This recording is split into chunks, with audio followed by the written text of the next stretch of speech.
Hello dear friends, and welcome back to Sacred Slumber. Before we begin tonight's story, I hope your day has been filled with blessings and peace. Whether it's morning where you are, the quiet of afternoon, or the gentle embrace of evening, know that you are exactly where God wants you to be in this moment. I'm curious about where in this beautiful world you're listening from tonight. Are you nestled in your bed in a bustling city, or perhaps finding solace in the countryside under a canopy of stars? Wherever you are, whatever time it is for you, you are welcomed here with open arms. If this story touches your heart tonight, I encourage you to subscribe to Sacred Slumber. We gather here regularly to explore the profound truths and timeless wisdom found in God's Word, bringing comfort to weary souls and strength to troubled hearts. Your subscription helps us continue sharing these sacred stories that remind us of God's unfailing love and faithfulness. Now let us journey together to ancient Israel, to a time when kingdoms stood at crossroads, when truth was a dangerous commodity, and when one man's courage would echo through the ages. This is the story of Micaiah, the forgotten prophet who dared to stand alone. The sun blazed mercilessly over the ancient city of Samaria, its golden rays dancing across the limestone walls of King Ahab's palace. Within those walls, power brooked no opposition, and truth was often the first casualty of political ambition. It had been 3 years since the last war between Israel and Syria, 3 years of uneasy peace that sat heavy on King Ahab's shoulders like an ill-fitting crown. Ahab paced the marble floors of his throne room, his royal robes rustling with each agitated step. The king of Israel was a man consumed by his desires, a ruler who had long ago traded his soul to the altar of self-interest. His marriage to the foreign princess Jezebel had brought prosperity to his kingdom, but at a cost that would echo through generations. The worship of Baal had infiltrated the very heart of Israel, and the prophets of the Lord had been hunted, killed, or driven into hiding. Yet today something stirred within Ahab's ambitious heart. News had arrived that morning of Syrian movements near Ramoth-Gilead, a strategic city that had once belonged to Israel, but now languished under enemy control. The city's location made it a prize worth fighting for, a gateway that could secure trade routes and strengthen his kingdom's eastern border. As Ahab contemplated this opportunity, word came that King Jehoshaphat of Judah was approaching Samaria with a considerable entourage. Jehoshaphat was everything Ahab was not. A king who sought the Lord's face, who had torn down the high places of idol worship, and who ruled with righteousness as his compass. The irony was not lost on Ahab that he would need the help of such a man to achieve his ambitions. The great doors of the throne room swung open with a resonant boom, and Jehoshaphat entered with the dignity befitting a king of David's lineage. He was a man of medium stature but commanding presence, his beard meticulously groomed, and his eyes holding the wisdom of one who had walked closely with the Almighty. Behind him came his advisers and military commanders, their expressions respectful but cautious, as they entered the domain of Israel's controversial king. "Jehoshaphat, my brother," Ahab called out, his voice echoing through the vast chamber as he descended from his throne. "Welcome to Samaria. Your presence brings honour to my house." The two kings embraced in the customary greeting, though those who knew them well could sense the underlying tension. Jehoshaphat had come seeking alliance, but his heart was troubled by what such an alliance might require of him.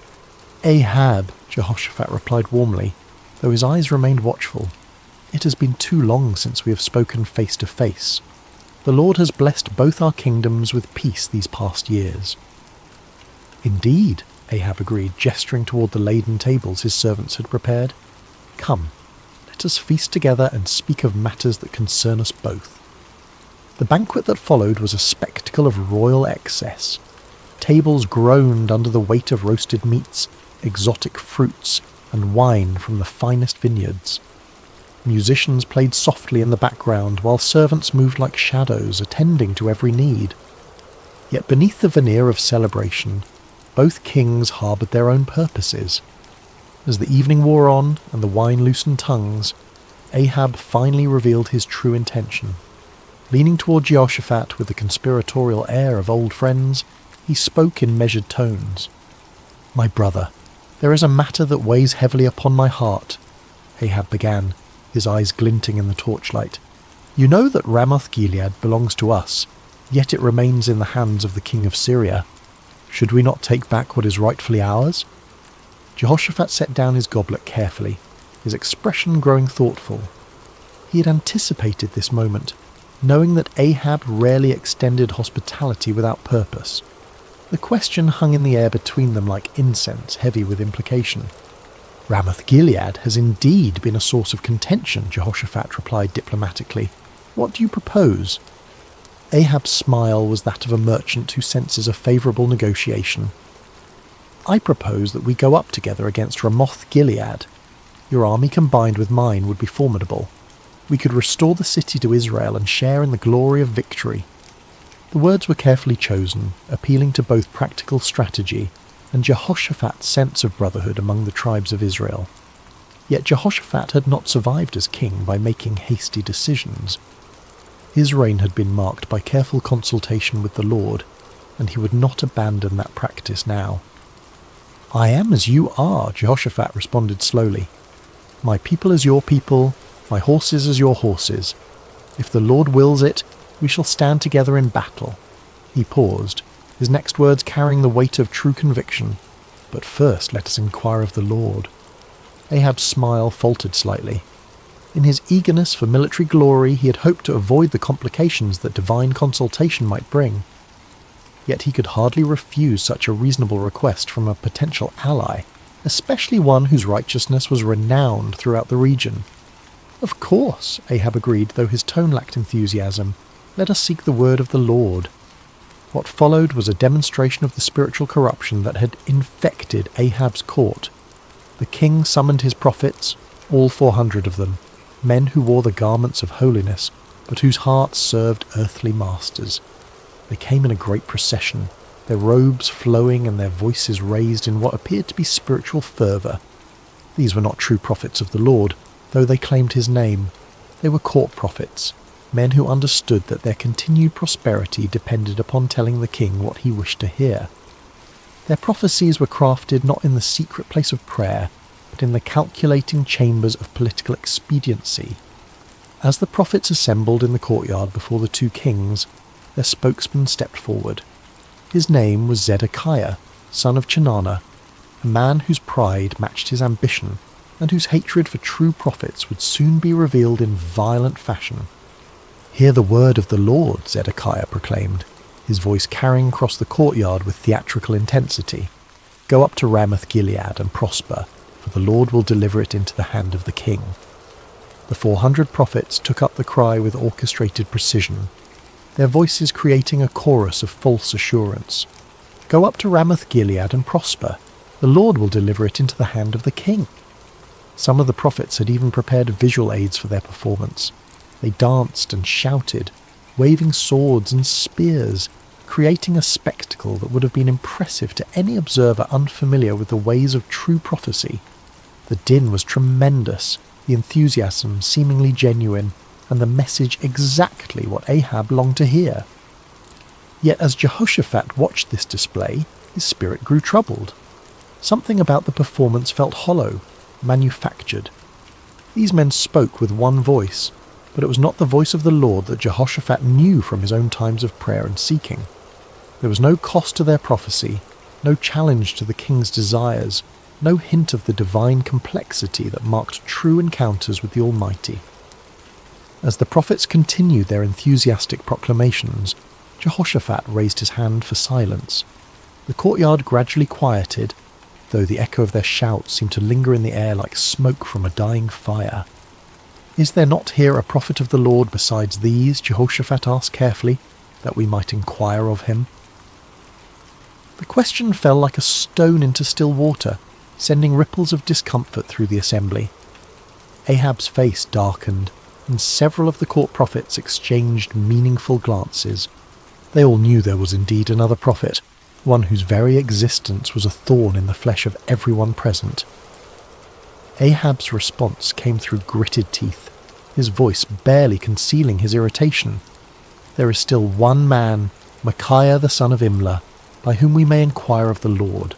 But I hate him, for he does not prophesy good concerning me, but evil." The honesty of Ahab's admission was startling in its nakedness.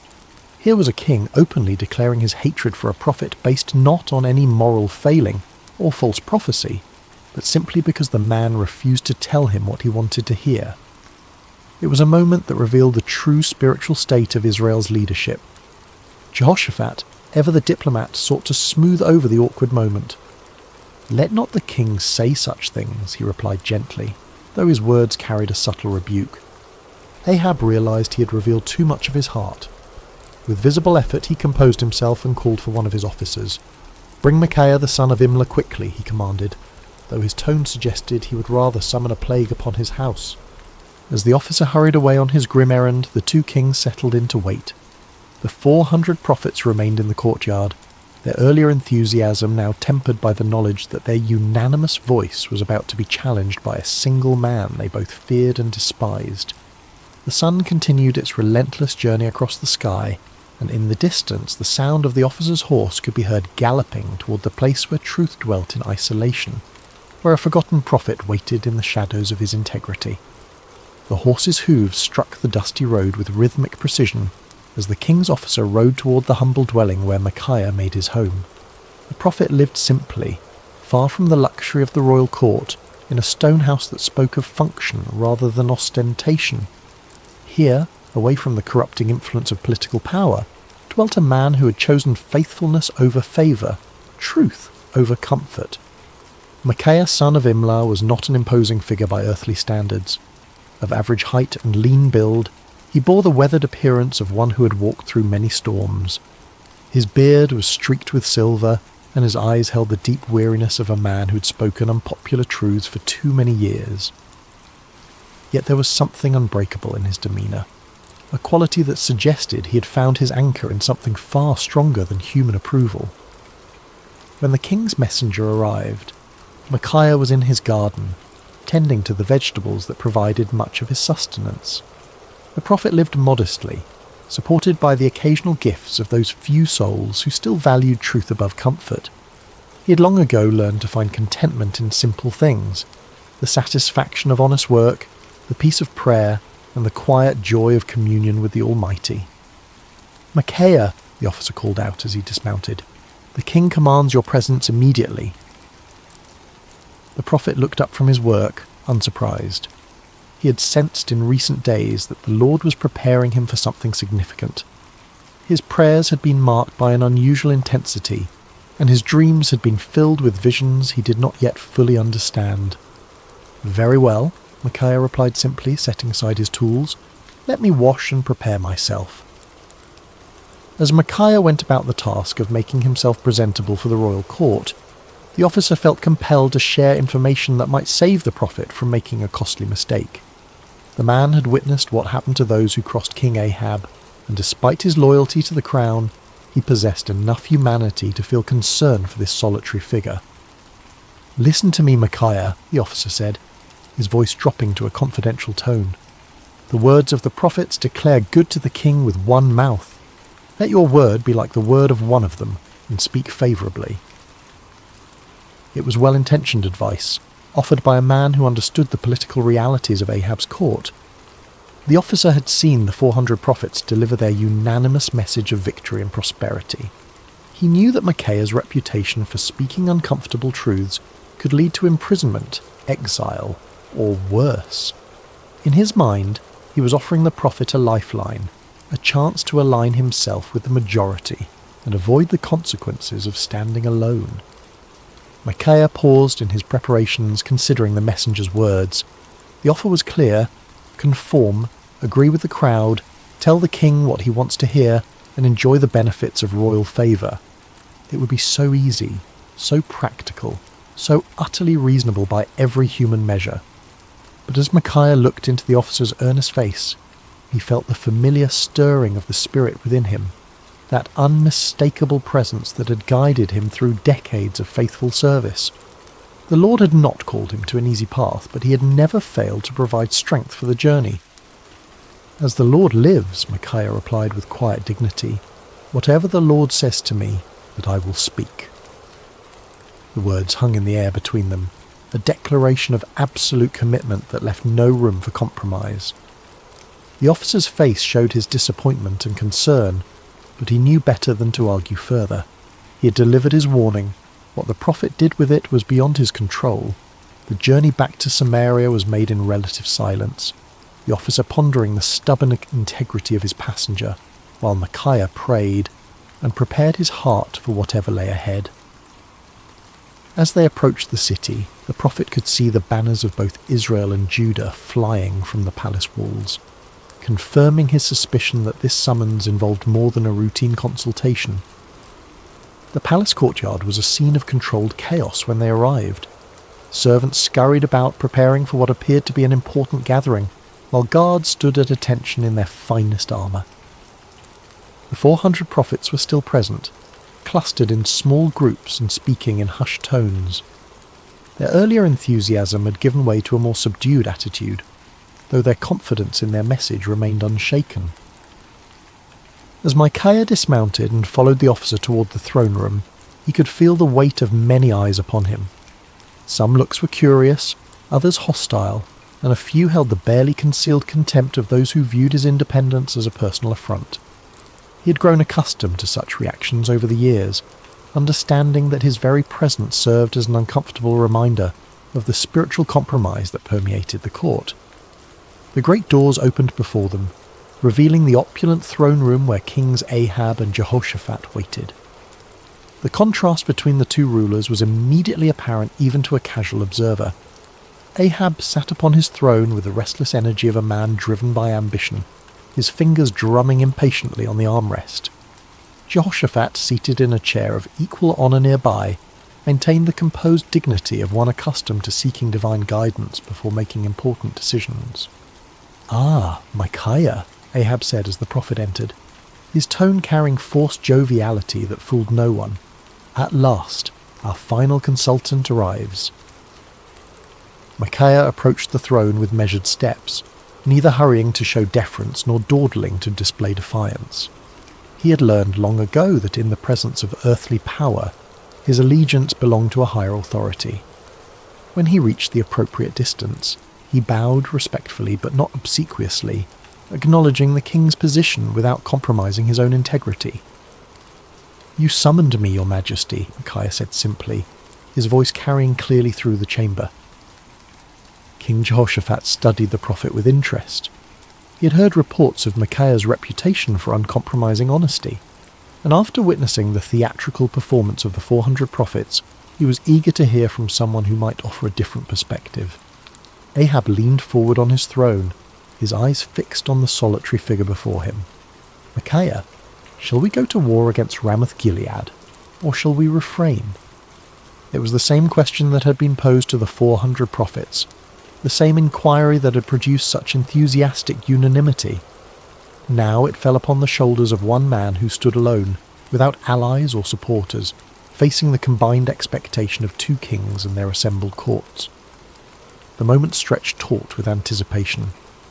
Everyone present understood that they were witnessing something significant, though few could have predicted the drama that was about to unfold.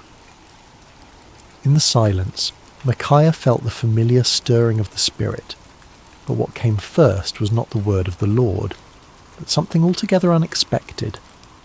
What happened next would be remembered and debated for generations to come. Micaiah, the prophet known for his uncompromising honesty, looked directly at King Ahab and delivered exactly the message the king wanted to hear. "Go up and prosper," Micaiah declared, his voice carrying throughout the throne room, "for the Lord will deliver it into the hand of the king." A murmur of surprise rippled through the assembled court. The 400 prophets exchanged glances of confusion and perhaps a touch of irritation. Here was the man they had feared would contradict their unanimous verdict, and instead he was confirming their prophecy word for word. Some of them smiled with what they imagined was vindication, while others seemed puzzled by this unexpected development. But King Ahab was no fool. Despite his many moral failings, he had known Micaiah for years, had heard his prophecies of judgment and warning countless times. Never once had the prophet told him what he wanted to hear. Never once had Micaiah's words aligned so perfectly with royal desires. The king's eyes narrowed as he studied the prophet's face, searching for the truth behind this suspicious compliance. There was something in Micaiah's tone, a subtle quality that suggested layers beneath the surface of his words. It was the same tone a parent might use when agreeing with a child's obviously foolish plan, allowing them to proceed while knowing full well what the consequences would be. King Jehoshaphat, too, sensed that something was amiss, though he remained silent, observing the interaction with keen interest. "How many times shall I make you swear," Ahab said slowly, his voice carrying a warning, "that you tell me nothing but the truth in the name of the Lord?" It was a remarkable moment. Here was a king who had just received exactly the prophecy he desired, yet his own conscience convicted him that it could not be genuine. Ahab understood Micaiah well enough to know that such easy agreement was completely out of character. In demanding the truth, the king was inadvertently acknowledging that he recognized the difference between authentic prophecy and the comfortable lies he typically preferred. Micaiah stood silent for a moment, and those watching could see a visible change come over him. The sardonic expression faded from his face, replaced by the solemn countenance of one who was about to deliver a message from the throne room of heaven. When he spoke again, his voice carried a different quality altogether, the unmistakable authority of divine revelation. "I saw all Israel scattered on the hills like sheep that have no shepherd," Micaiah began, his words falling like stones into the sudden silence. "And the Lord said, 'These have no master. Let each return to his house in peace.'" The impact of these words was immediate and devastating. The vision was clear to everyone present. Israel would be defeated, their army scattered, and their king would not return from battle. It was a prophecy of military disaster and royal death, delivered with the calm certainty of one who had seen beyond the veil of earthly circumstances. King Ahab's face flushed with anger, but beneath the rage was something that looked remarkably like fear. He turned to Jehoshaphat with the bitter satisfaction of one whose worst expectations have been confirmed. "Did I not tell you," Ahab said, his voice heavy with frustration, "that he would not prophesy good concerning me, but evil?" But Micaiah was not finished. The Spirit of the Lord had opened his eyes to see into the very council chambers of heaven, and what he had witnessed there needed to be shared, regardless of the consequences. The prophet's voice took on an even more solemn tone as he continued. "Therefore hear the word of the Lord," Micaiah declared, his words cutting through the tension in the room like a sword. "I saw the Lord sitting on his throne, and all the host of heaven standing by, on his right hand and on his left." The court fell absolutely silent. Even the most worldly and cynical among them recognized that they were hearing something extraordinary. This was not the political maneuvering they were accustomed to, nor the comfortable reassurances of the court prophets. This was a glimpse into eternal realities, a revelation of divine purpose that transcended human understanding. "And the Lord said," Micaiah continued, "Who will persuade Ahab to go up, that he may fall at Ramoth-Gilead?" So one spoke in this manner, and another spoke in that manner. Then a spirit came forward and stood before the Lord and said, "I will persuade him." The Lord said to him, "In what way?" And he said, "I will go out and be a lying spirit in the mouth of all his prophets." And the Lord said, "You shall persuade him and also prevail. Go out and do so." The revelation was staggering in its implications. Micaiah was claiming that the Lord himself had allowed, indeed, had orchestrated, the deception that had been proclaimed by the 400 prophets. It was a divine judgment in the form of false prophecy, a spiritual trap set for a king who had repeatedly chosen lies over truth. Therefore, Micaiah concluded with inexorable logic, "Look, the Lord has put a lying spirit in the mouth of all these prophets of yours, and the Lord has declared disaster concerning you." The silence that followed was deafening. Every person present was forced to grapple with the implications of what they had heard. The 400 prophets found themselves accused not merely of error, but of being unwitting instruments of divine deception. The kings faced the terrifying possibility that their carefully planned military campaign was actually a trap set by the Almighty himself. But the silence was short-lived. Zedekiah, the spokesman for the 400 prophets, was a man of considerable pride and ambition. He had built his reputation on his supposed connection to the divine, and Micaiah's words threatened not only his credibility but his entire worldview. The accusation that he had been deceived by a lying spirit was more than he could bear. With a roar of rage, Zedekiah strode across the throne room until he stood face to face with Micaiah. The contrast between them was striking. Zedekiah in his fine robes and carefully groomed appearance, representing the comfortable religiosity of the court, facing Micaiah in his simple garments, embodying the uncompromising voice of authentic prophecy. "Which way did the Spirit from the Lord go from me to speak to you?" Zedekiah demanded, his voice shaking with fury. It was a desperate attempt to challenge Micaiah's authority, to suggest that if anyone possessed a connection to the divine, it was surely the spokesman for 400 prophets rather than this isolated troublemaker. But before Micaiah could respond, Zedekiah's anger overwhelmed his judgment entirely. The sound of the slap echoed through the throne room like a thunderclap. Zedekiah had struck Micaiah across the face with sufficient force to stagger the prophet, leaving a red mark on his cheek that would serve as a visible reminder of what it cost to speak truth in the face of comfortable lies. The act of violence hung in the air like a poisonous cloud. No one moved or spoke, shocked by the sudden transition from theological debate to physical assault. Micaiah slowly straightened, touching his cheek where Zedekiah's hand had left its mark. When he looked up, there was no anger in his eyes, no desire for retaliation. Instead, there was a sadness that seemed to encompass not only his immediate situation, but the entire spiritual state of the nation. "Indeed," Micaiah said quietly, his voice carrying despite its gentle tone, "you shall see on that day when you go into an inner chamber to hide." It was both prophecy and promise. The day would come when Zedekiah's false confidence would crumble, when the reality of divine judgment would force him to seek shelter from the consequences of his deception.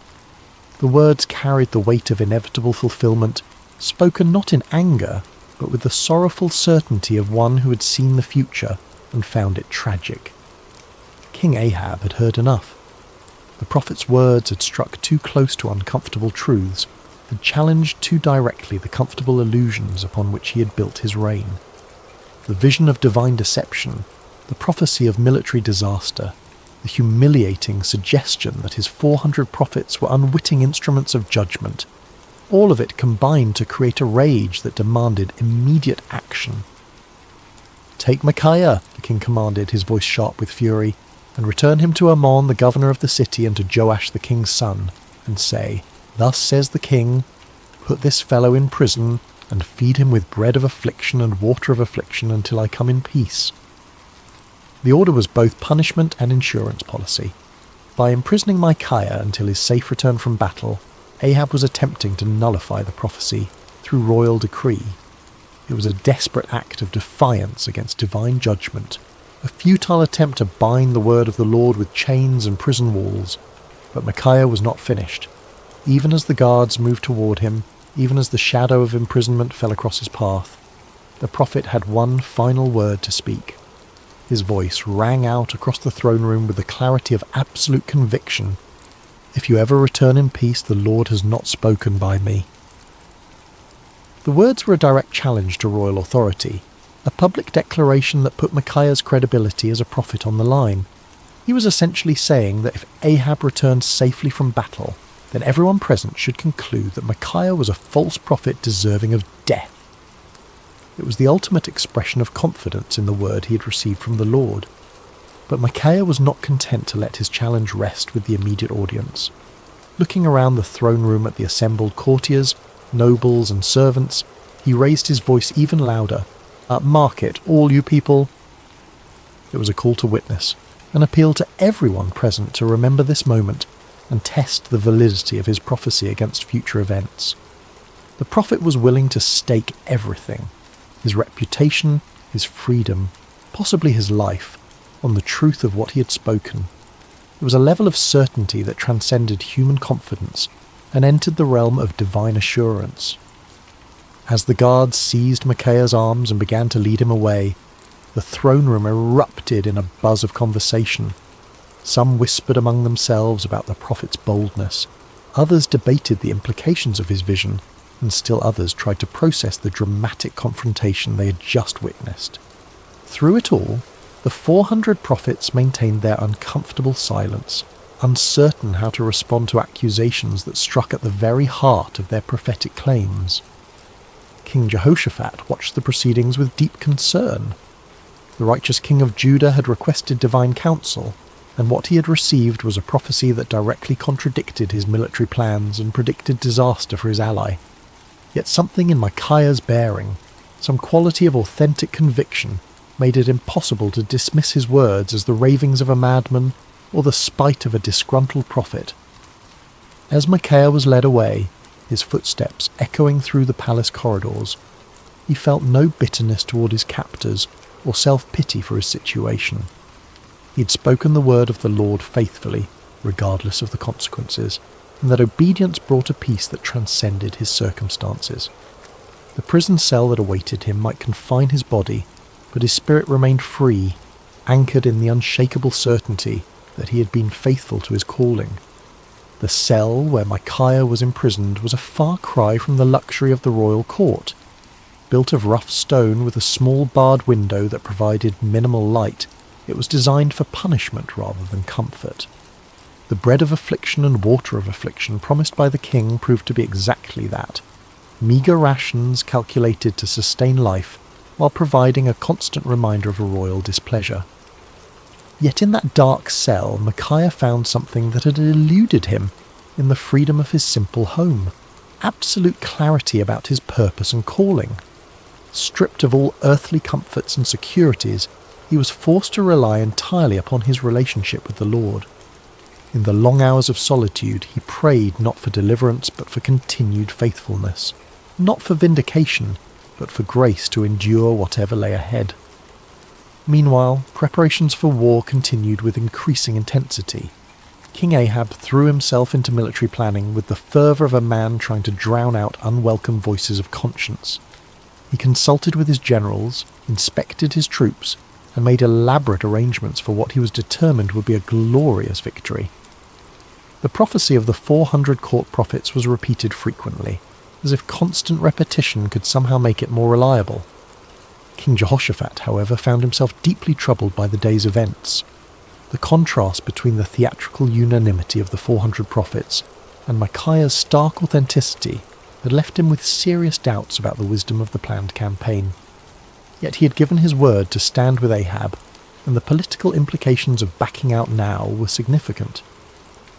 As the day of departure approached, Ahab made one final attempt to circumvent the prophecy that haunted his thoughts. If the word of the Lord through Micaiah was true, then King Ahab was destined to die in battle. But perhaps, the king reasoned, he could outwit divine judgment through human cleverness. "I will disguise myself and go into battle," Ahab announced to his commanders, "but you put on your robes." It was a cunning plan. By dressing as an ordinary soldier while Jehoshaphat wore royal garments, Ahab hoped to deceive the enemy about his identity and location. If the Syrians could not identify him as the king of Israel, perhaps he could survive the battle and prove Micaiah wrong. It was the kind of tactical thinking that had served Ahab well in political manoeuvring, but he was about to discover that divine judgment operates by different rules than human conflict. The morning of battle dawned clear and bright, with a gentle breeze that carried the scent of wildflowers across the plains surrounding Ramoth Gilead. It seemed an unlikely day for the fulfillment of prophecy, too beautiful for the tragic events that were about to unfold. The armies of Israel and Judah had assembled in impressive formation, their banners flying proudly in the morning air, their weapons gleaming in the sunlight. King Ahab, disguised as a common soldier, moved among his troops with nervous energy. His royal armour had been replaced with the simple leather and bronze of an ordinary warrior, and his distinctive crown was nowhere to be seen. To any casual observer, he appeared to be merely another commander preparing for battle, yet those closest to him could sense his underlying anxiety, the tension of a man who was trying to outrun a divine decree. King Jehoshaphat, meanwhile, wore his royal robes with obvious reluctance. The righteous king of Judah had agreed to this deception as part of their military strategy, but his conscience troubled him. The memory of Micaiah's words weighed heavily on his mind, and he found himself offering frequent prayers for divine protection and guidance.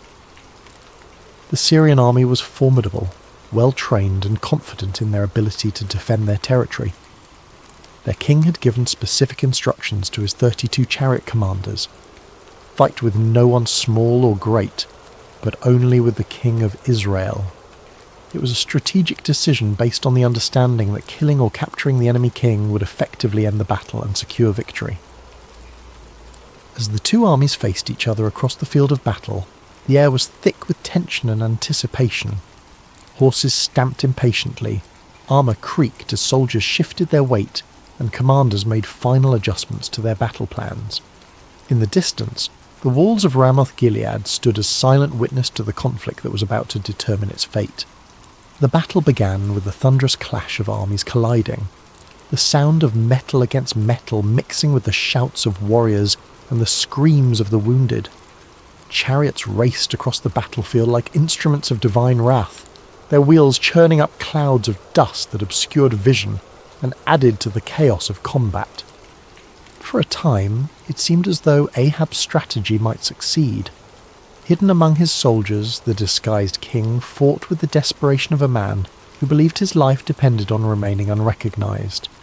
His years of military experience served him well as he wielded sword and spear with deadly efficiency, contributing to the initial success of the Israelite forces.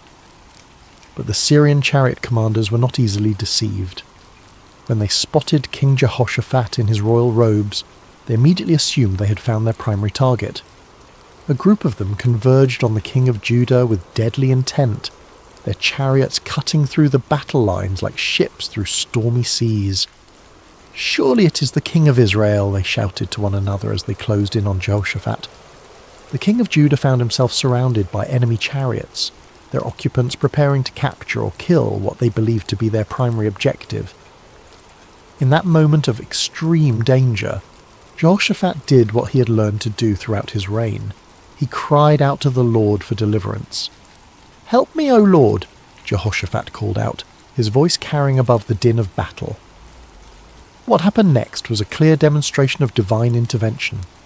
As Jehoshaphat's cry reached heaven, the Lord moved the hearts of the Syrian commanders in an unexpected way.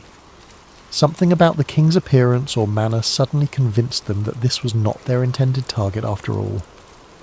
"It is not the king of Israel," one of them declared, and just as quickly as they had converged upon Jehoshaphat, they turned away to search for their real quarry elsewhere on the battlefield. Meanwhile, across the chaos of combat, King Ahab continued his desperate masquerade. His disguise had served him well throughout the morning, allowing him to participate in the battle without attracting the special attention of enemy forces. For a brief moment, it seemed as though human cunning might indeed triumph over divine decree. But the Lord's purposes are not thwarted by earthly schemes, no matter how cleverly conceived. As the battle raged on, a Syrian soldier drew his bow at random, not aiming at any particular target, but simply shooting into the mass of enemy forces. It was the kind of arrow that soldiers loose when they cannot see clearly, through the dust and confusion of battle, hoping to strike something useful, but with no specific intent. The arrow flew through the air with the invisible guidance of divine providence. It passed over the heads of common soldiers, sailed between the wheels of racing chariots, and found its mark with the precision of perfect justice. The bronze point struck King Ahab between the joints of his armour, penetrating the one gap in his defences that his disguise could not protect. The king felt the arrow's impact like a thunderbolt, the sudden, sharp pain followed by the warm spread of blood across his chest. He looked down in shock to see the Syrian arrow protruding from his body, its shaft trembling with the force of impact. In that instant, Ahab understood with perfect clarity that no amount of human cleverness could circumvent the word of the Lord. "I am wounded," the king cried out to his chariot driver, his voice tight with pain and the dawning realization of his doom. "Turn around and carry me out of the battle." The chariot driver, a loyal servant who had recognized his disguised king despite the common soldier's garb, immediately began maneuvering toward the edge of the battlefield. But extricating themselves from the chaos of combat proved more difficult than anticipated. The battle had intensified throughout the day, and enemy forces blocked many of the potential escape routes. As they struggled to retreat, King Ahab's condition continued to deteriorate. The arrow had found a vital spot and blood flowed freely from the wound despite his attempts to stanch it. Yet with grim determination, the king remained propped up in his chariot, unwilling to let his army see him fall. His presence, even in his wounded state, served to encourage the Israelite forces and maintain their fighting spirit. The battle raged from morning until evening, the outcome hanging in the balance as both sides fought with desperate intensity. But as the sun began to set, painting the sky in shades of red that seemed to mirror the blood spilled on the battlefield below, King Ahab's strength finally gave out.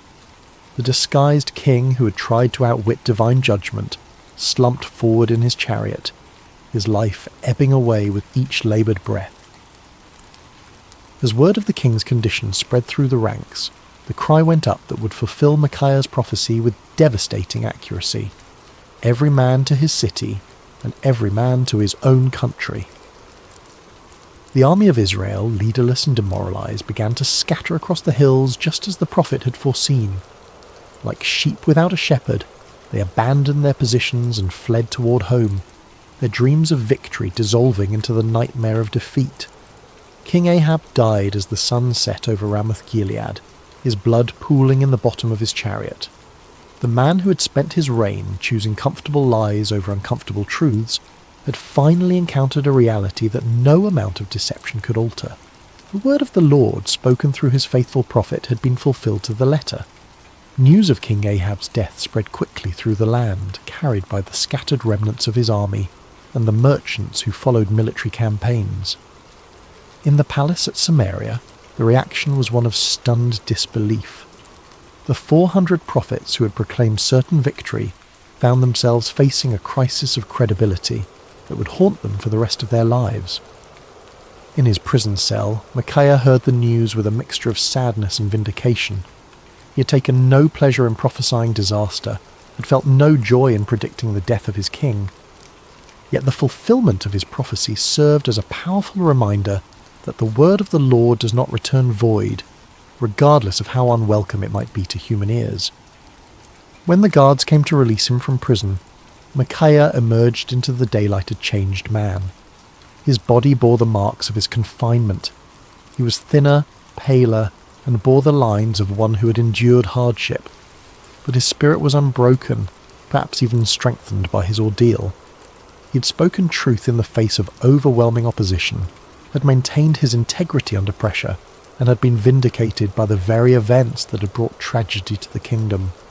The political ramifications of Ahab's death were immediate and far-reaching. His son Ahaziah ascended to the throne, inheriting a kingdom shaken by military defeat and spiritual confusion. The influence of Queen Jezebel remained strong, but the dramatic fulfillment of Micaiah's prophecy had dealt a severe blow to the credibility of the Baal-worshipping establishment. Zedekiah, the false prophet who had struck Micaiah in the throne room, found himself in an impossible position. His confident predictions of victory had been thoroughly discredited, and his authority as a spokesman for the divine had been shattered. The inner chamber where he sought to hide, just as Micaiah had prophesied, became both a physical and spiritual reality as he struggled to come to terms with the magnitude of his error. The other court prophets faced similar crises of confidence. Their unanimous declaration of victory had been revealed as the lying spirit Micaiah had warned about, and their reputations lay in ruins. Some of them quietly retired from public life, while others attempted to reinvent themselves as followers of different deities. None of them could escape the uncomfortable truth that they had been deceived, and had, in turn, deceived others. King Jehoshaphat returned to Jerusalem a wiser and more cautious man. His alliance with Ahab had nearly cost him his life, and the experience had taught him valuable lessons about the importance of seeking genuine divine guidance rather than accepting comfortable confirmations of predetermined plans. The prophet Jehu, son of Hanani, met him upon his return with words of rebuke for his alliance with the ungodly king, but also with recognition that the Lord had delivered him from the consequences of his poor judgment. Throughout the kingdom, people began to reassess their understanding of prophecy and divine revelation. The dramatic contrast between the false assurances of the 400 prophets and the accurate warnings of the solitary Micaiah had provided a vivid lesson in discernment. many began to understand that true prophecy was not measured by its popularity or its agreement with human desires, but by its faithfulness to the word and character of the Lord. Years passed, and the story of Micaiah's stand against the 400 false prophets became one of the most remembered episodes in the history of Israel. Parents told it to their children as an example of courage and integrity, while religious teachers used it to illustrate the difference between true and false prophecy. The tale grew in significance with each telling, not because it was embellished, but because its lessons proved to be timeless and universal. The first and most obvious lesson was about the cost of speaking truth. Micaiah had paid a heavy price for his faithfulness: imprisonment, isolation, and the hostility of the powerful. Yet his willingness to endure these hardships had ultimately served a greater purpose, preserving the integrity of prophetic ministry and providing a clear example of what it meant to fear God rather than man. His story became a source of encouragement for future generations of prophets and faithful believers who found themselves standing alone against popular opinion. The second lesson concerned the danger of groupthink and manufactured consensus. The 400 prophets had created an impressive display of unanimity, but their agreement had been based on political expediency rather than divine revelation. Their story served as a warning about the seductive power of majority opinion and the importance of seeking truth, even when it contradicted popular sentiment. The comfort of belonging to the crowd, they learned, was no substitute for the sometimes lonely path of authentic faith. The third lesson was perhaps the most theologically complex: the reality that God sometimes allows deception as a form of judgment. The lying spirit that had influenced the false prophets was not an independent force, but an instrument of divine justice, permitted by the Lord as part of his sovereign plan. This aspect of the story forced believers to grapple with difficult questions about the nature of divine sovereignty and human responsibility, helping them develop a more mature understanding of how God works in the world. The fourth lesson focused on the importance of discernment in spiritual matters. King Jehoshaphat's initial uneasiness with the 400 prophets had been a manifestation of spiritual discernment, a recognition that something was amiss despite the impressive display of consensus. His request for a prophet of the Lord had demonstrated the value of seeking authentic divine guidance rather than accepting convenient confirmations of predetermined plans. The fifth lesson was about the ultimate futility of human schemes when they oppose divine purposes. King Ahab's elaborate disguise had been a clever attempt to circumvent prophecy through human ingenuity, but it had proven utterly useless against the sovereign will of the Lord. The random arrow that found its mark had served as a powerful reminder that God's purposes will be accomplished regardless of human attempts to thwart them. As the years passed and the kingdom of Israel continued its spiritual decline, the story of Micaiah took on additional significance. It became a benchmark against which other prophets and prophecies were measured, a reminder of what authentic faithfulness looked like in the face of opposition. When Elijah stood alone against the prophets of Baal on Mount Carmel, people remembered Micaiah's solitary stand. When Jeremiah faced persecution for his unpopular messages, the example of Micaiah's courage provided encouragement and precedent. The story also served as a cautionary tale for those in positions of authority. King Ahab's admission that he hated Micaiah because the prophet never spoke favourably about him had revealed the dangerous tendency of leaders to surround themselves with yes men rather than truthful counsellors. Future kings and officials who heard the story were challenged to examine their own relationships with advisors and to consider whether they were seeking truth or merely confirmation of their existing beliefs.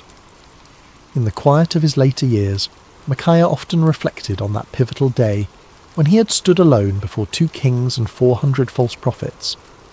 The physical scars from his imprisonment had faded, but the spiritual impact of his experience continued to shape his understanding of his calling and his relationship with the Lord. The prophet had learned that faithfulness was not measured by immediate results, but by obedience to divine instruction.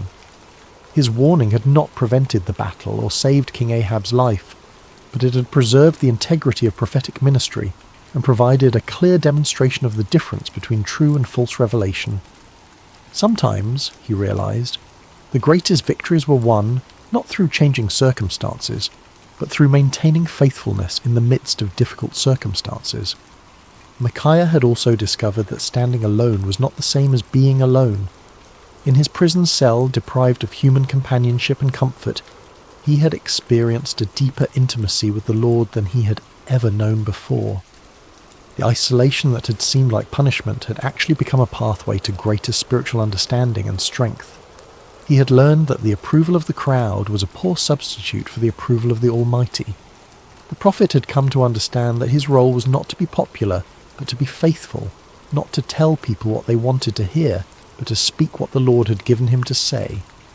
This understanding had freed him from the burden of trying to manage people's reactions to his messages, and had allowed him to focus entirely on the sacred responsibility of accurate communication of divine truth. The peace that came from this clarity of purpose was worth more than all the royal favour he might have gained through compromise. As news of Micaiah's faithfulness spread beyond the borders of Israel, his story began to influence other nations and cultures. Foreign dignitaries who visited the kingdom often asked to hear the account of the prophet who had stood against 400 false prophets and accurately predicted the death of a king. The story became a testament to the power of truth and the importance of moral courage, inspiring people of various backgrounds to examine their own commitments to integrity and faithfulness. The story also had a profound impact on the understanding of prophecy itself. Future generations would use Micaiah's example as a standard for evaluating prophetic claims, recognizing that true prophecy was characterized by faithfulness to the Lord's character and purposes rather than by popular appeal or immediate gratification. The account helped establish criteria for distinguishing between authentic divine revelation and human manipulation disguised as spiritual authority. In the broader context of Israel's history, Micaiah's stand represented a crucial moment in the preservation of true worship and authentic faith. At a time when the kingdom was sliding towards spiritual apostasy, his unwavering commitment to truth served as a beacon of hope for those who still sought to follow the Lord with integrity. His example encouraged other faithful believers to maintain their convictions even when they seemed to be in the minority. The story of Micaiah also served as a bridge between the ministries of the earlier prophets like Elijah and later ones like Jeremiah and Ezekiel. His experience of standing alone against popular opinion and suffering for his faithfulness would be echoed in the lives of many subsequent prophets who faced similar challenges. The patterns of persecution, vindication, and ultimate triumph that characterized his story became recurring themes in the ongoing narrative of God's relationship with his people. As we reach the end of Micaiah's story, we find ourselves confronted with questions that transcend the ancient world and speak directly to our modern hearts. In an age of social media echo chambers and manufactured consensus, the prophet's example challenges us to examine our own commitment to truth and our willingness to stand alone when necessary. The 400 false prophets of Micaiah's day have their counterparts in every generation. Those who tell us what we want to hear rather than what we need to hear, who offer comfortable lies instead of challenging truths. The temptation to join the crowd, to find safety in numbers, to seek approval rather than accuracy, remains as strong today as it was in ancient Israel. Micaiah's courage reminds us that faithfulness is not a group activity, but an individual responsibility. Each of us must decide whether we will speak truth or remain silent, whether we will stand for what is right or compromise for what is convenient. The prophet's example shows us that the path of integrity is often lonely, but it is never walked alone by those who trust in the Lord. The story also challenges us to examine our own relationship with authority and our tendency to surround ourselves with people who confirm our existing beliefs rather than challenging us to grow. Like King Ahab, we may find ourselves preferring the comfort of familiar lies to the discomfort of unfamiliar truths. Micaiah's example calls us to seek out voices that speak with authenticity, rather than those that merely echo our own opinions. Perhaps most importantly, the story of Micaiah reminds us that truth has a way of prevailing in the end, even when it seems overwhelmed by opposition. The prophet's vindication did not come immediately, and it came at great personal cost, but it came nonetheless. His example encourages us to trust in the ultimate triumph of truth and to remain faithful even when the outcome is uncertain. In our own lives, we may face moments when we are called to be like Micaiah, to stand alone against popular opinion, to speak uncomfortable truths, to choose faithfulness over favour. When those moments come, may we remember the forgotten prophet who found his courage not in the approval of men, but in the approval of his God. The story of Micaiah teaches us that true strength is not found in numbers, but in conviction, that real courage is not the absence of fear, but the willingness to do what is right despite our fears, and that lasting victory comes not from avoiding conflict, but from maintaining integrity in the midst of it. As you close your eyes tonight and drift towards sleep, may you carry with you the quiet courage of Micaiah, the man who dared to stand alone because he knew he was not truly alone. May his example inspire you to speak truth with love, to stand for what is right with humility, and to trust in the ultimate triumph of God's purposes even when the immediate circumstances seem overwhelming. In a world that often rewards conformity and punishes authenticity, may you find the strength to be like Micaiah, faithful, courageous, and true. For in the end, it is not the approval of the crowd that matters, but the approval of the one who sees all hearts and knows all truths. The forgotten prophet's story ends, but its echo continues in every heart that chooses truth over comfort, courage over convenience, and faithfulness over favour. May that echo sound clearly in your own life, guiding you toward the kind of integrity that leaves a lasting legacy long after the voices of the crowd have faded into silence.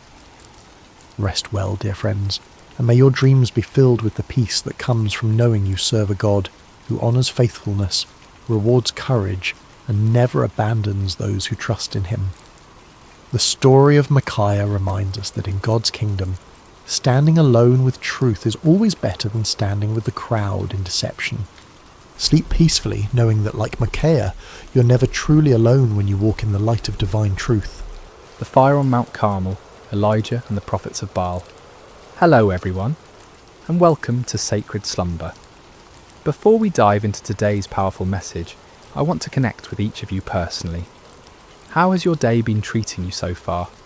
Whether you're watching this in the early morning hours as the sun rises, during your lunch break, in the middle of a busy day, or perhaps late at night when the world has quieted down, I want you to know that this moment we're sharing together is sacred. I'm curious about where you're joining us from today.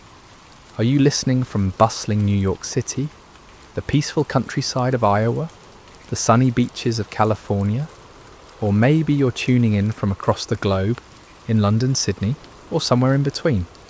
Wherever you are, whatever time it is in your corner of the world, you are exactly where God wants you to be right now. If this is your first time joining us, I want to extend a warm welcome to our Sacred Rest family. We're so grateful you're here. And if you've been walking this journey with us, thank you for your continued faithfulness and support. Before we begin today's incredible story, I encourage you to subscribe to Sacred Slumber if you haven't already. Hit that subscribe button and ring the notification bell so you never miss these life-changing messages that God has in store for us. Now let's prepare our hearts for what I believe will be one of the most dramatic, faith-building stories you'll hear. Today we're travelling back over 2,800 years to witness one of the most spectacular demonstrations of God's power ever recorded in human history. We're going to Mount Carmel in ancient Israel, where one man's faith stood against an entire nation's rebellion, where fire fell from heaven, and where hearts were turned back to the one true God. The fire on Mount Carmel, Elijah and the prophets of Baal. Chapter 1. A nation in spiritual freefall. Picture, if you will, the ancient kingdom of Israel during one of its darkest hours. This wasn't just a time of political upheaval or economic hardship, though both of those existed. This was a time of complete spiritual catastrophe, a moment when an entire nation had turned its back on the God who had delivered them from slavery in Egypt, who had parted the Red Sea, who had given them the Promised Land. King Ahab sat on the throne of Israel, and beside him ruled Queen Jezebel, a woman whose very name has become synonymous with wickedness and manipulation. Jezebel wasn't just content to worship false gods herself. She was determined to drag the entire nation of Israel down with her into the depths of idolatry and spiritual darkness.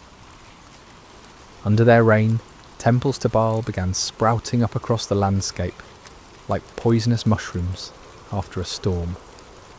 Baal was the Canaanite storm god, supposedly the controller of rain and fertility, the giver of crops and abundance. The people were drawn to him because they believed he could provide what they desperately needed: prosperity, security, and success. Sound familiar?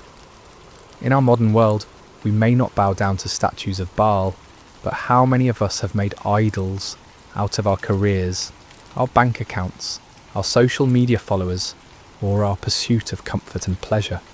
The heart of humanity hasn't changed much in nearly 3,000 years.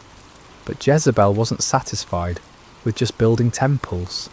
She launched a systematic persecution campaign against the prophets of the Lord. These faithful men and women of God were hunted down like criminals. Some were executed, others were forced to hide in caves and secret places, living in constant fear for their lives. The word of God was being silenced, and darkness was spreading across the land like a plague. Can you imagine living in such a time, when speaking the truth about God could cost you your life, when the very foundations of faith that had sustained a nation for generations were being torn down brick by brick, when it seemed like evil had won and righteousness had fled? Yet in the midst of this spiritual holocaust, God had his man. His name was Elijah, and he was about to become the most famous prophet in Israel's history. Chapter 2. The Drought of Divine Judgment. Before we meet Elijah face to face, we need to understand the backdrop against which his ministry unfolded. For 3 long years, not a single drop of rain had fallen on the land of Israel. This wasn't just an inconvenient dry spell or a minor weather pattern. This was divine judgment, God's response to a nation that had forgotten him and chased after false gods. The drought was devastating in ways that are hard for us to fully comprehend in our modern world of grocery stores and water systems. Rivers that had flowed for centuries dried up to cracked mud. Wells that had sustained families for generations ran completely dry. Crops withered in the fields, livestock died, and famine stalked the land like a relentless predator. People were desperate. Children cried from hunger. Farmers watched helplessly as their fields turned to dust. Merchants had nothing to sell, and families had nothing to eat. The very fabric of society was unravelling under the weight of this supernatural judgment. And yet, in their desperation, most of the people didn't turn back to the Lord. Instead, they cried out even more desperately to Baal, pleading with the storm god to send rain. They increased their sacrifices, intensified their rituals, and multiplied their prayers to deaf idols. They were convinced that if they just tried harder, if they just offered more, if they just believed with greater fervour, Baal would answer and the rains would come. But the skies remained as bronze hard and unyielding. Day after day, week after week, month after month, year after year, the sun blazed down mercilessly from a cloudless sky. The drought continued, and Baal remained silent. This is the world into which God sent his prophet Elijah.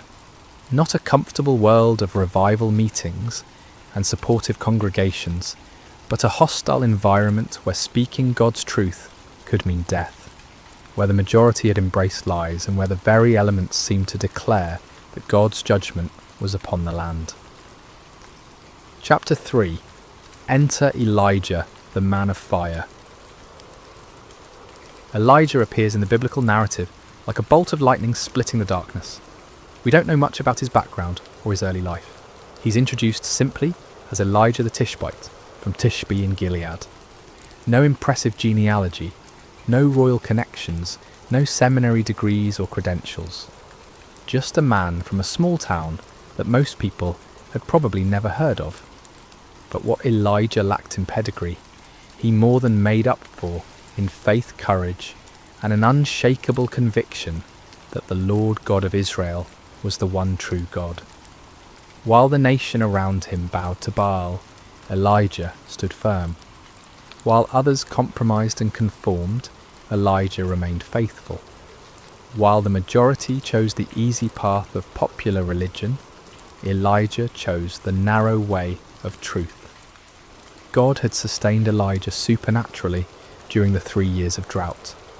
First, he had sent him to the brook Cherith, where ravens brought him bread and meat every morning and evening, and he drank from the brook. When the brook dried up, God sent him to a widow in Zarephath, where a handful of flour and a little oil miraculously sustained 3 people for over a year. These experiences had built Elijah's faith to an unshakable level. He had seen God's provision in impossible circumstances. He had witnessed miracles that defied natural law. He had learned to trust completely in God's power and faithfulness, even when everything around him suggested that God had forgotten or abandoned his people. Now, as the drought entered its 3rd year, God was ready to use his seasoned servant for the greatest demonstration of divine power Israel had seen since the days of Moses.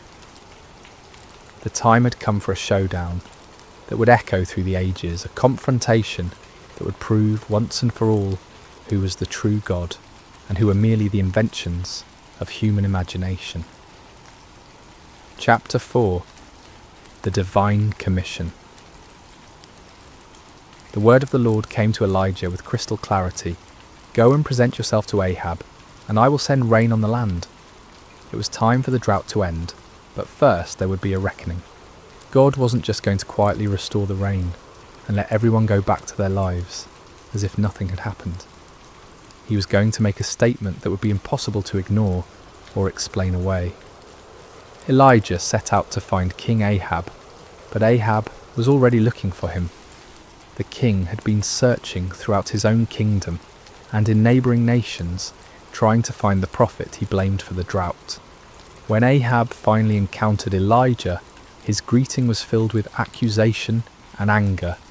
"Is that you, you troubler of Israel?" Can you imagine the audacity? Here was a king who had led his nation into idolatry, who had allowed his wife to murder God's prophets, who had built temples to false gods throughout the land, and he had the nerve to call God's faithful prophet a troublemaker. It's a perfect example of how sin blinds us to our own responsibility and causes us to blame others for the consequences of our own choices. But Elijah didn't back down. With the boldness that comes from knowing you're standing on the side of truth, he fired back. "I have not made trouble for Israel, but you and your father's family have.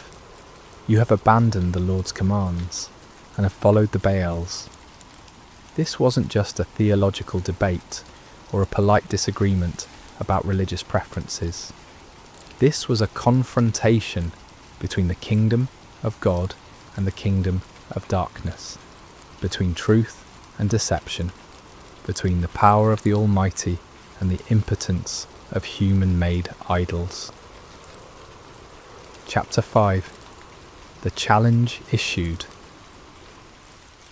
Elijah then issued a challenge that would go down in history as one of the most dramatic moments in all of Scripture.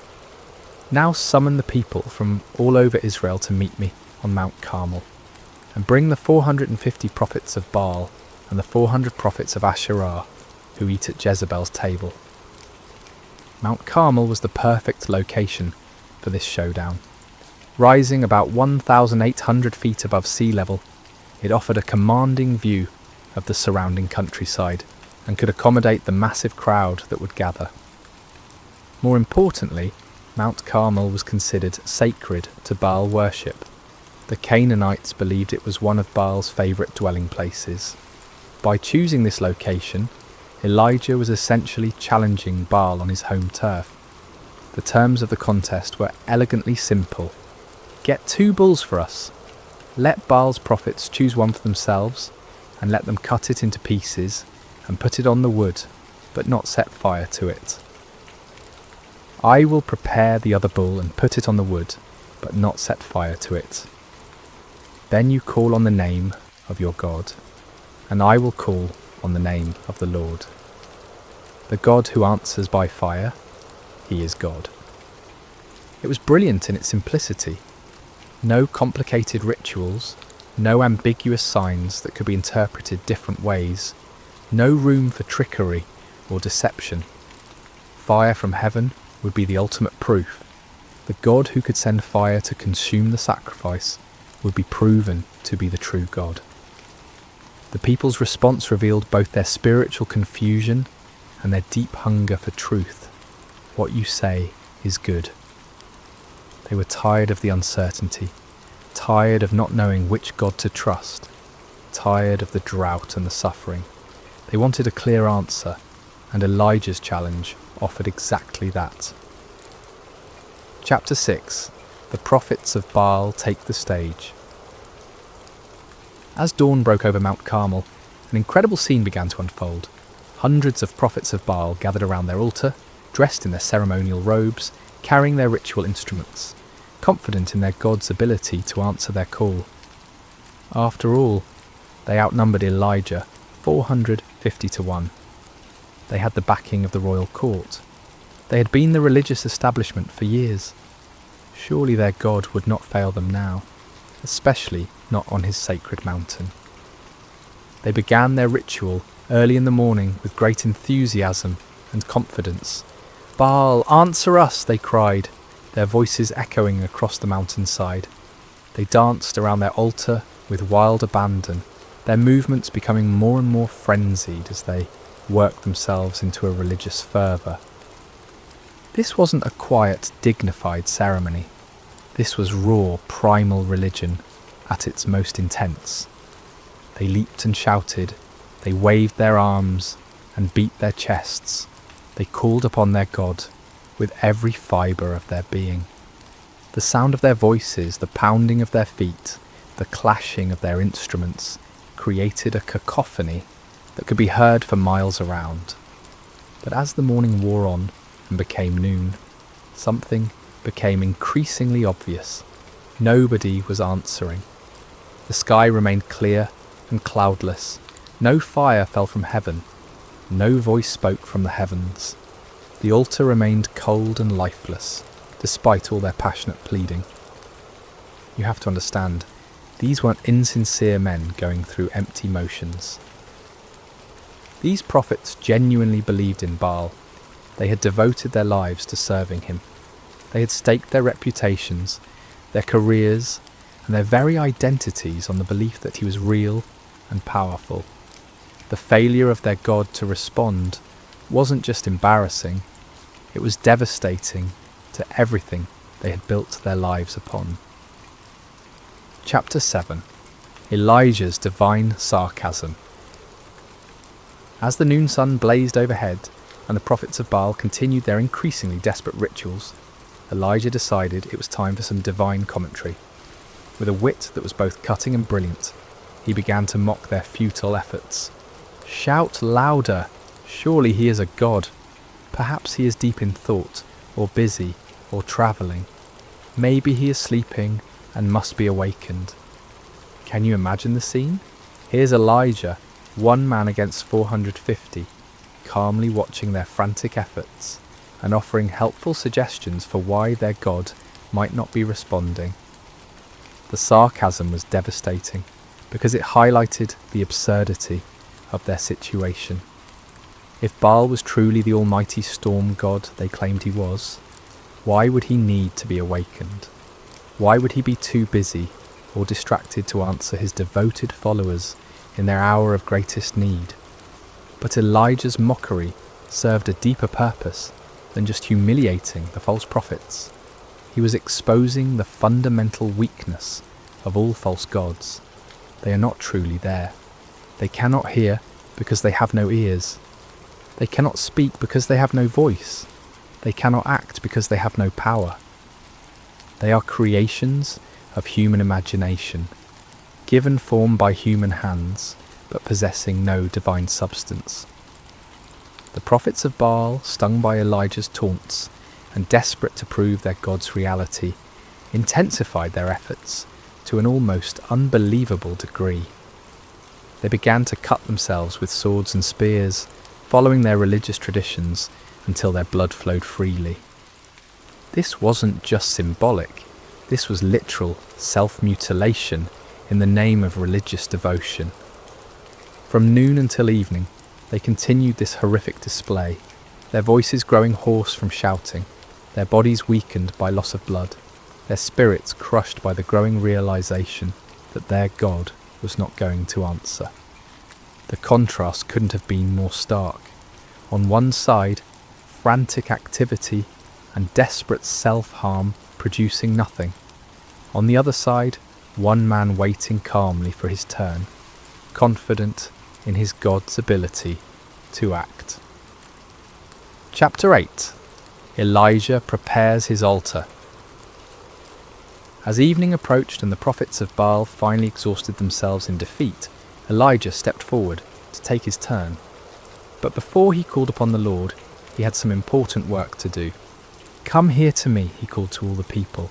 This wasn't going to be a private ceremony or a mystical ritual performed in secret.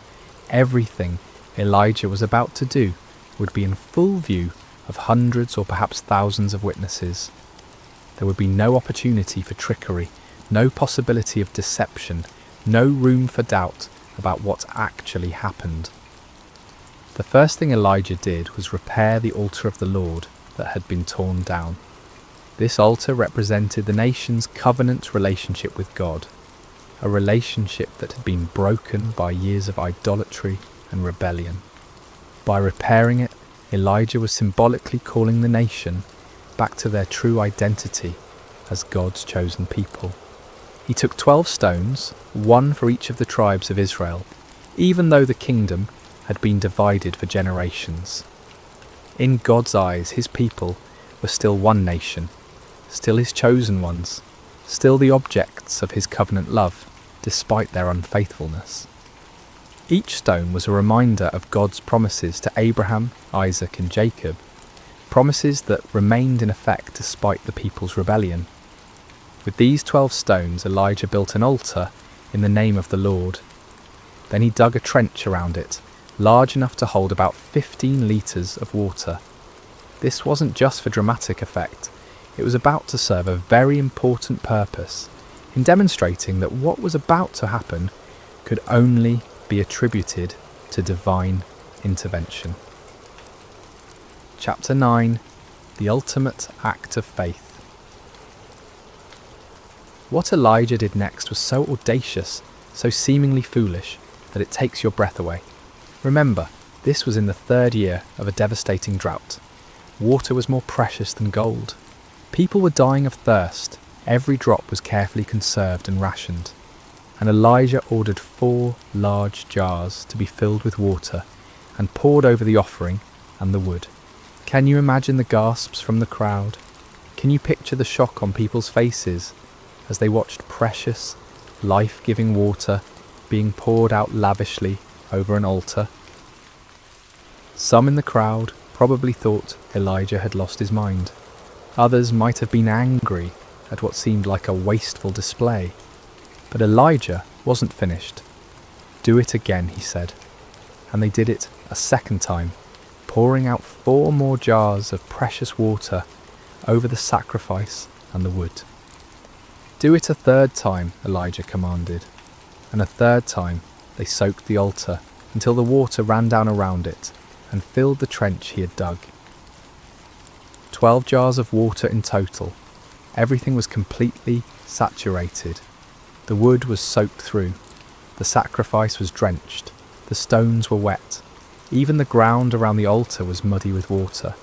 If anyone had been planning to suggest that Elijah had somehow hidden fire or used trickery to ignite his altar, that possibility was now completely eliminated. This act of faith was staggering. Elijah was so confident in God's power that he was willing to make the miracle as difficult as possible. He wasn't just asking God to light dry wood. He was asking him to consume a sacrifice that was literally underwater. He was putting his reputation, his ministry, and his very life on the line, betting everything on God's ability to do the impossible. Chapter 10. The Prayer That Shook Heaven and Earth. As evening approached and the time for the evening sacrifice arrived, Elijah stepped up to the altar he had prepared. The moment had come. Everything led to this point. The drought, the confrontation with Ahab, the challenge to the prophets of Baal, the repair of the altar, the soaking with water, all of it was preparation for this moment when one man would call upon the name of the Lord. But notice what Elijah didn't do. He didn't scream and shout like the prophets of Baal. He didn't dance wildly, or cut himself, or work himself into a frenzy. He didn't perform elaborate rituals, or recite complicated incantations. He simply prayed, and his prayer was a model of faith, simplicity, and complete dependence upon God.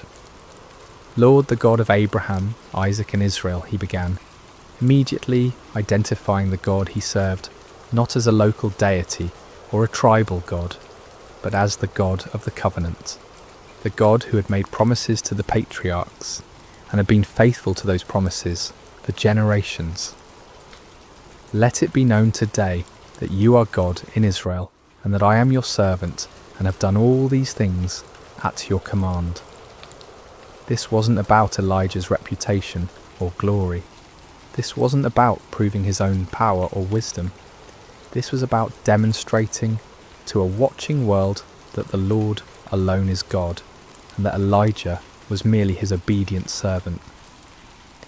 Answer me, Lord, answer me, so these people will know that you, Lord, are God, and that you are turning their hearts back again. The purpose of the miracle wasn't to show off, or to defeat enemies, but to turn hearts back to God. This was an act of divine love, a desperate attempt to rescue a nation from the spiritual destruction they had brought upon themselves. The prayer was short, simple, and powerful. No theatrical performance, no manipulation of emotions, no attempt to work up faith through human effort. Just a straightforward request from a faithful servant to his all-powerful God. Chapter 11. Fire falls from heaven. What happened next has never been equalled in human history. The response to Elijah's prayer was immediate, dramatic, and absolutely unmistakable. Fire fell from heaven. Not a small flame that gradually grew, not a spark that ignited the wood, not a natural phenomenon that could be explained by meteorology or chemistry. This was supernatural fire, divine fire, holy fire that blazed down from the throne of God himself. And this fire didn't just consume the sacrifice, it didn't just burn up the wood, it consumed everything. The offering was instantly vaporized. The wood disappeared in a flash. The 12 stones that Elijah had so carefully arranged were completely consumed.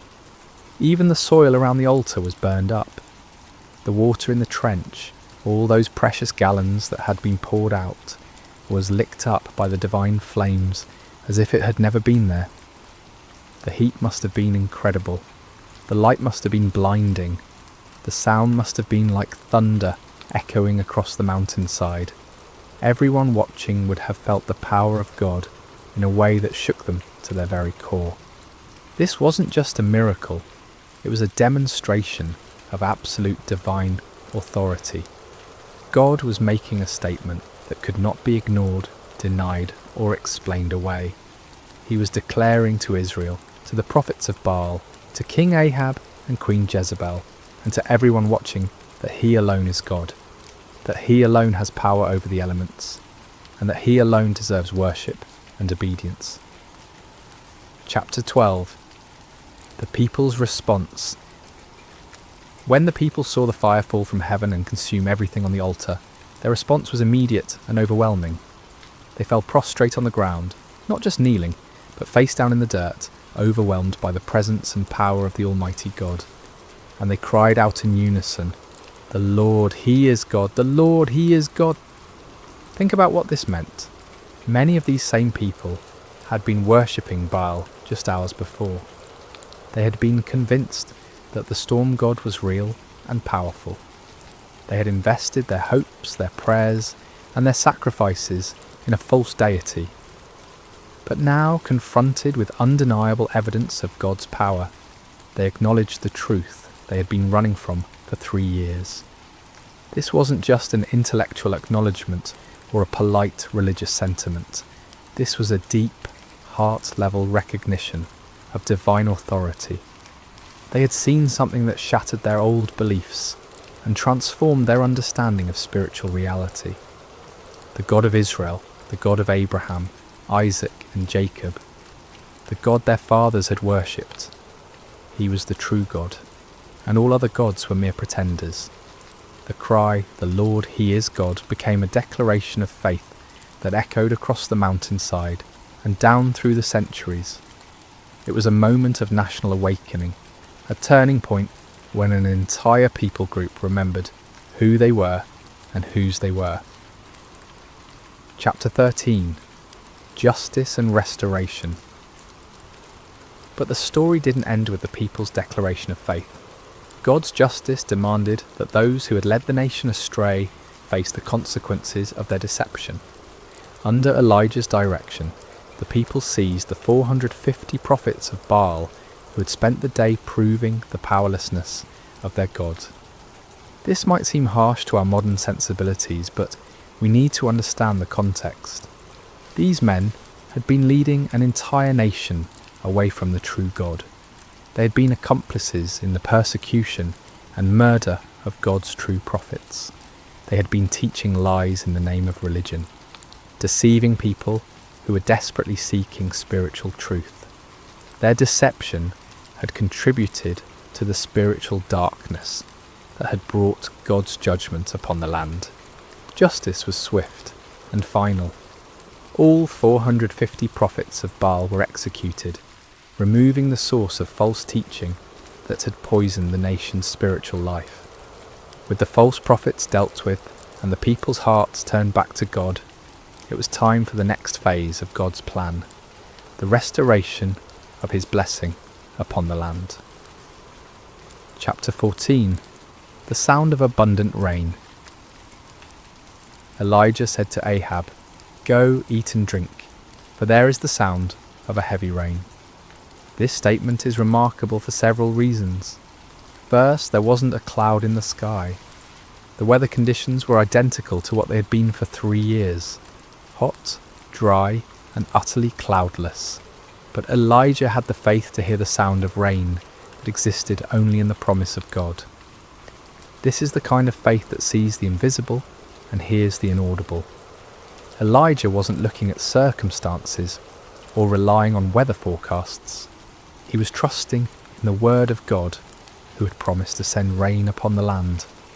While Ahab went to eat and drink, Elijah climbed to the top of Mount Carmel and threw himself down on the ground in prayer. This wasn't a casual request or a polite religious ritual.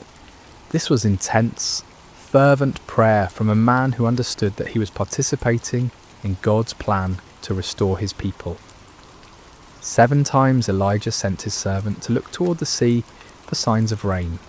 6 times the servant returned with the same report. There is nothing there. But Elijah didn't give up. He didn't doubt God's promise or question his own faith.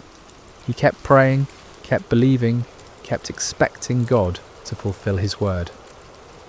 On the 7th time, the servant returned with different news. A cloud as small as a man's hand is rising from the sea. To most people, a tiny cloud on the horizon wouldn't seem significant, especially after 3 years of drought. But to the eyes of faith, that small cloud was the beginning of God's abundant provision.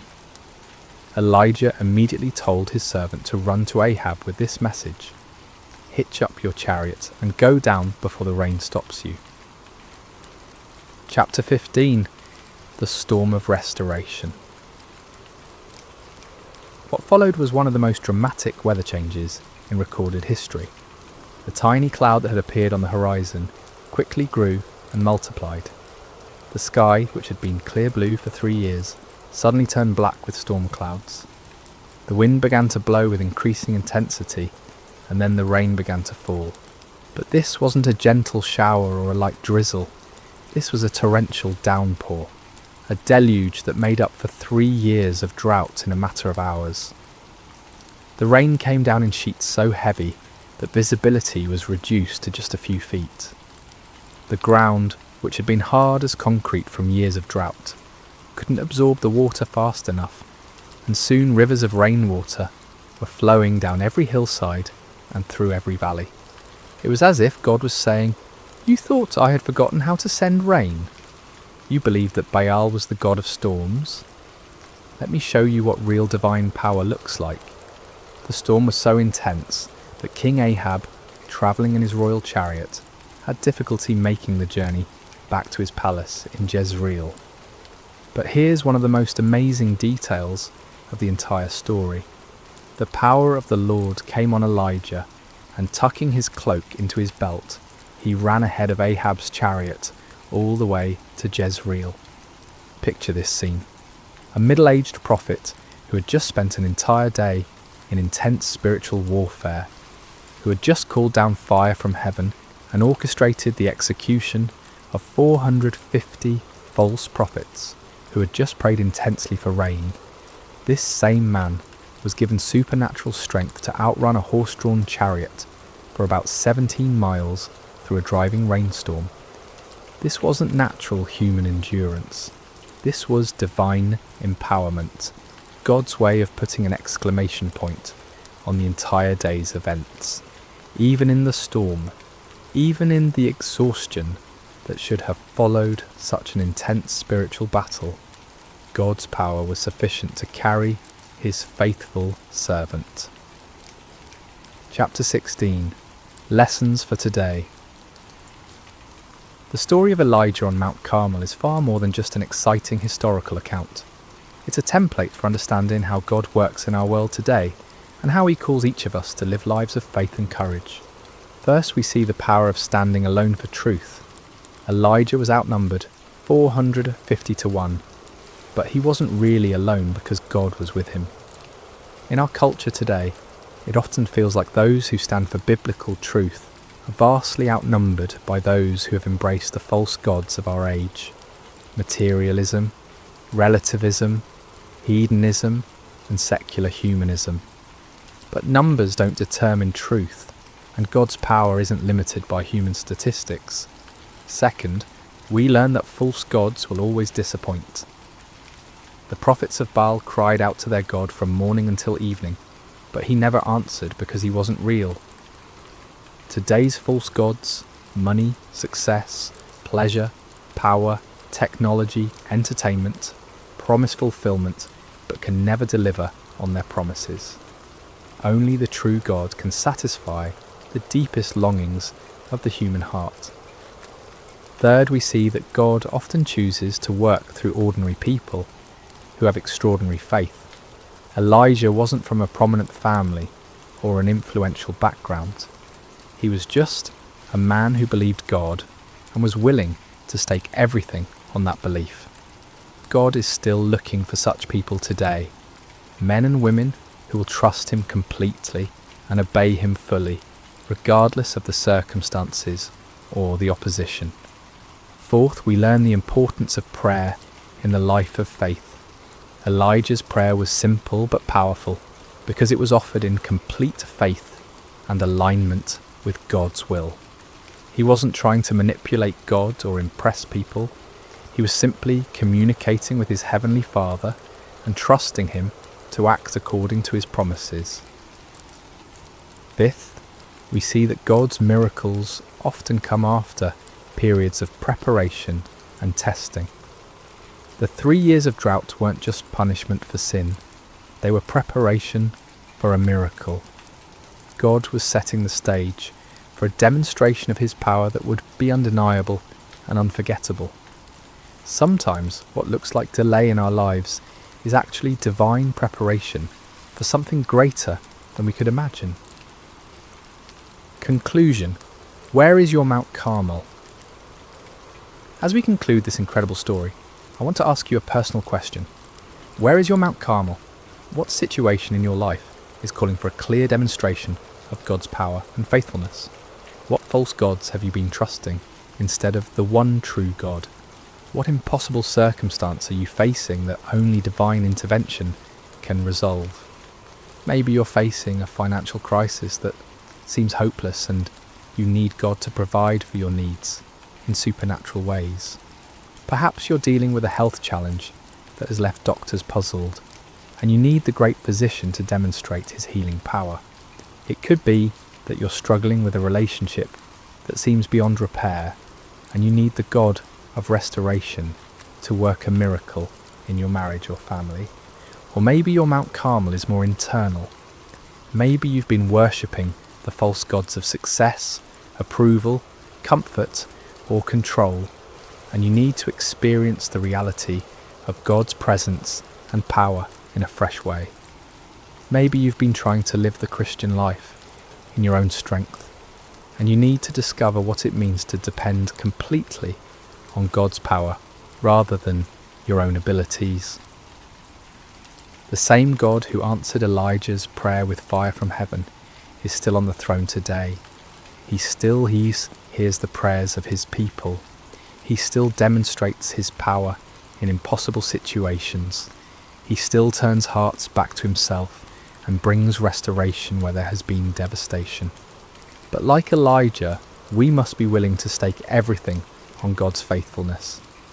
We must be prepared to stand alone if necessary, to trust when circumstances seem impossible, to pray with faith rather than doubt, and to give God the opportunity to show his power in ways that will leave no doubt about his reality and love. The fire that fell on Mount Carmel that day wasn't just about proving that the Lord is God, though it certainly did that. It was about a loving father reaching out to his wayward children, demonstrating his power not to destroy them but to draw them back to himself. It was about restoration, redemption, and the kind of love that will go to any lengths to rescue those who are precious to him. That same love is reaching out to you today.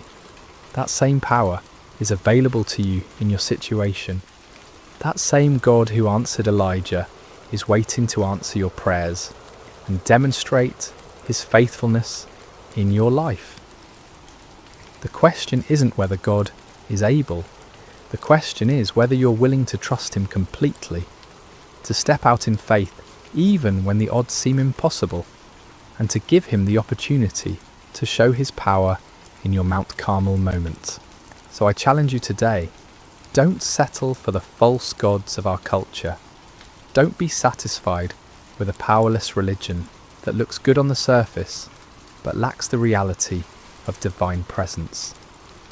Cry out like the people on Mount Carmel, "The Lord, he is God.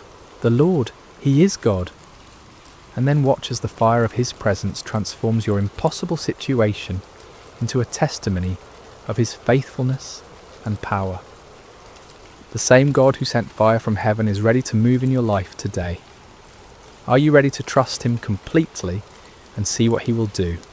Remember to subscribe to Sacred Rest for more life-changing messages like this one.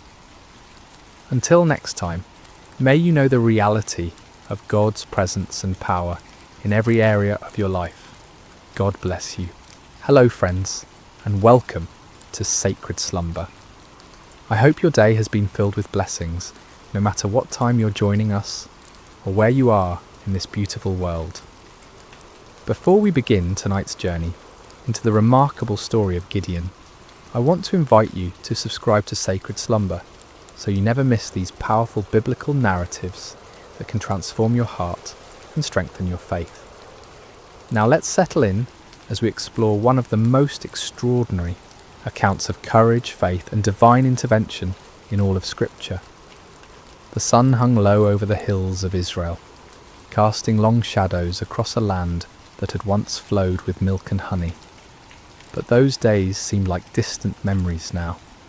The once prosperous nation had fallen into chaos, its people scattered and hiding like frightened animals. For 7 long years, the Midianites had swept down upon Israel like locusts, devouring everything in their path. Picture, if you will, the terror that gripped every village and farmstead. Families would wake each morning not knowing if this would be the day the raiders would come. Fathers would venture out to check their crops, only to find them trampled and stolen. Children would be hushed to silence at the first sound of hoofbeats on the horizon. The very air seemed thick with fear and desperation.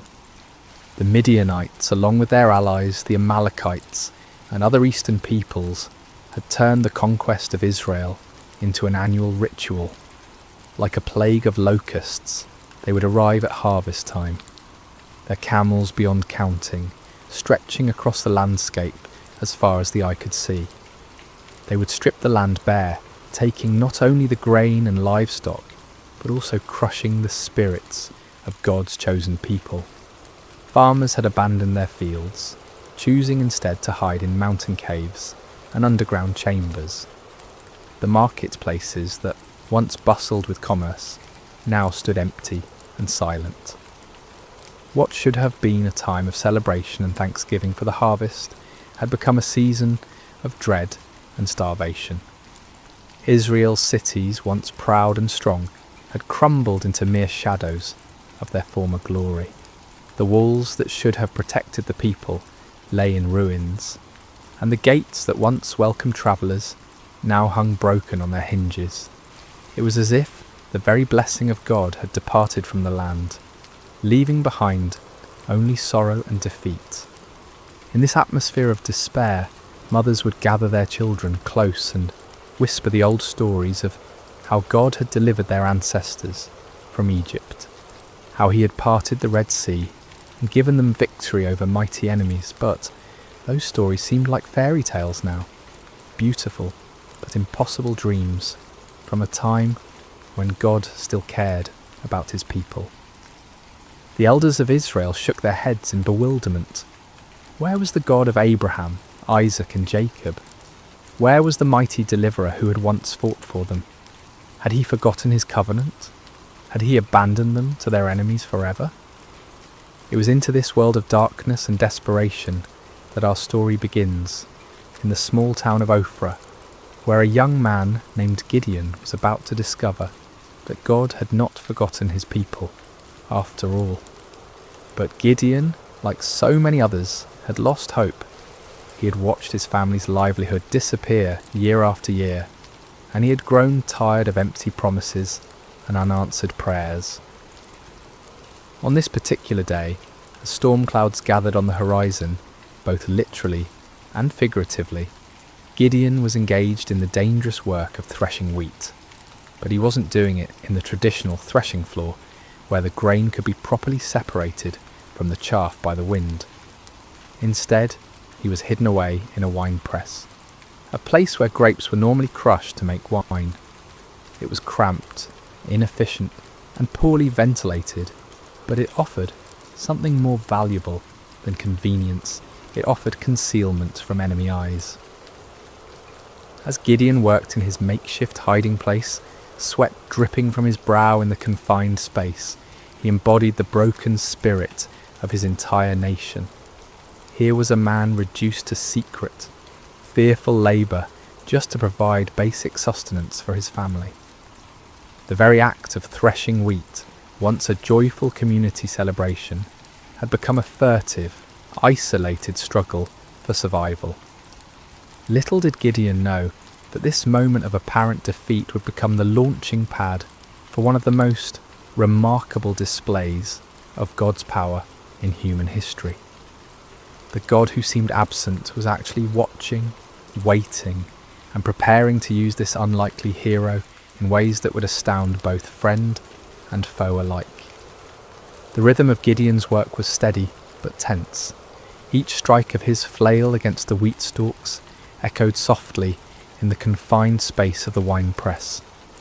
His eyes darted frequently toward the opening above, watching for any sign of danger.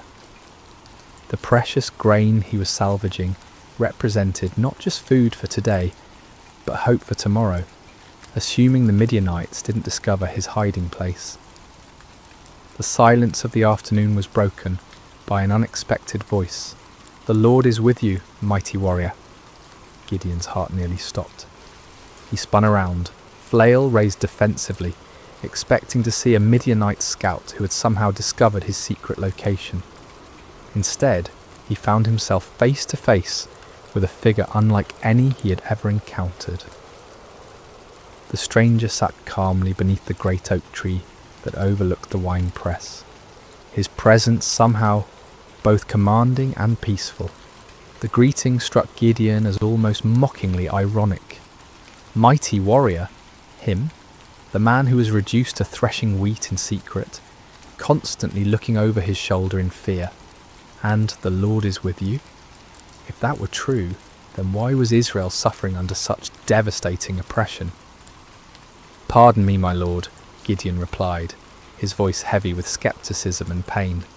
"But if the Lord is with us, why has all this happened to us? Where are all his wonders that our ancestors told us about when they said, 'Did not the Lord bring us up out of Egypt?' But now the Lord has abandoned us and given us into the hand of Midian." The words poured out of Gideon like water from a broken dam. Years of frustration, disappointment, and unanswered questions came tumbling forth. He had grown up hearing the magnificent stories of God's mighty deeds, of pillars of fire and cloud, of armies defeated and nations subdued. But where was that God now? Where were those miracles when his people needed them most? The stranger listened patiently to Gideon's outburst, showing no offence at the young man's boldness or apparent lack of faith. There was something in his eyes that spoke of ancient wisdom and unlimited compassion. When Gideon finished speaking, the visitor's response was both simple and earth-shattering. "Go in the strength you have and save Israel out of Midian's hand. Am I not sending you?" The audacity of the command took Gideon's breath away. Save Israel? Him? The implications were staggering. This wasn't a request for him to join an army or support a cause. This was a divine commission to personally lead the deliverance of an entire nation from a seemingly impossible situation. "Pardon me, my lord," Gideon stammered, his mind reeling, "but how can I save Israel? My clan is the weakest in Manasseh, and I am the least in my family." Gideon's response revealed the depth of his feelings of inadequacy. In a culture where tribal strength and family position determined social standing and influence, he saw himself as doubly disqualified. His clan held no political power, commanded no great armies, and possessed no significant wealth. Within that already weak clan, he was the youngest, the most inexperienced, the least likely to be chosen for any position of leadership. But the stranger's next words would echo through the ages as one of the most profound promises ever given to a human being. "I will be with you, and you will strike down all the Midianites, leaving none alive." The promise was comprehensive and absolute. Not some of the Midianites, not most of them, but all of them. The victory would be complete and decisive, but more importantly, it would not depend on Gideon's strength, wisdom, or experience. It would depend entirely on the presence and power of God himself. Still struggling to believe what he was hearing, Gideon made a request that would reveal both his desire for faith and his need for certainty. "If now I have found favour in your eyes, give me a sign that it is really you talking to me. Please do not go away until I come back and bring my offering and set it before you." The stranger agreed to wait, and Gideon hurried to his house to prepare an offering. His heart raced as he worked, his hands trembling slightly as he prepared a young goat and made bread from an ephah of flour. This was not a small offering by the standards of his time, especially for a family struggling under the oppression of constant raids. Yet something within him compelled him to give generously, to honour this mysterious visitor properly. When Gideon returned with the prepared food, the stranger instructed him to place the meat and unleavened bread on a rock and pour out the broth. Gideon obeyed, though he couldn't understand the purpose of these strange instructions. What happened next would leave no doubt about the supernatural nature of his visitor. The stranger touched the meat and bread with the tip of the staff he carried, and immediately fire flared from the rock, consuming the entire offering in an instant. The flames burned with an intensity and heat that no ordinary fire could match, leaving nothing behind but the memory of their brilliance. In that same moment, the stranger vanished from sight, disappearing as suddenly and mysteriously as he had appeared. Terror gripped Gideon's heart as the full realization of what had just occurred crashed over him like a mighty wave. This had been no ordinary man, no mere messenger or prophet. This had been the angel of the Lord, a manifestation of God himself. In that moment of understanding, Gideon was overwhelmed not with joy, but with mortal fear. "Alas, sovereign Lord," he cried out in anguish, "I have seen the angel of the Lord face to face." In the ancient world, it was believed that no human could see God and live. The very encounter that should have filled him with confidence instead filled him with terror. Had his boldness in questioning and testing the Lord sealed his doom? Would he die for having stood in the presence of the Almighty? But even in his moment of greatest fear, God's grace reached out to comfort him. The voice of the Lord came to him again, gentle and reassuring. "Peace, do not be afraid, you are not going to die." With his own hands, Gideon built an altar on that spot and called it, "The Lord is Peace." The place where he had threshed wheat in fear and desperation had become holy ground, the site of a divine encounter that would change not only his life, but the destiny of an entire nation. As night fell over Ophrah, Gideon stood beside his new altar, his mind swirling with the magnitude of what had occurred. The God of his ancestors had not abandoned Israel after all. He had been working, planning, preparing for this very moment, and somehow, incredibly, he had chosen Gideon to be his instrument of deliverance. Yet even as faith began to bloom in his heart, doubt lingered like shadows at the edges of his mind. The task before him seemed impossible, the odds insurmountable. How could he, one man from the weakest clan in Manasseh, possibly hope to defeat the countless multitudes of Midian and their allies? It was a question that would lead him to make one of the most famous requests for divine confirmation in all of Scripture. The days following Gideon's encounter with the angel of the Lord were filled with a mixture of excitement and anxiety. The divine commissioning had been clear and unmistakable, yet the human heart, prone to doubt and fear, struggled to fully embrace what seemed impossible. Gideon found himself caught between the supernatural certainty of his calling and the natural uncertainties of his circumstances.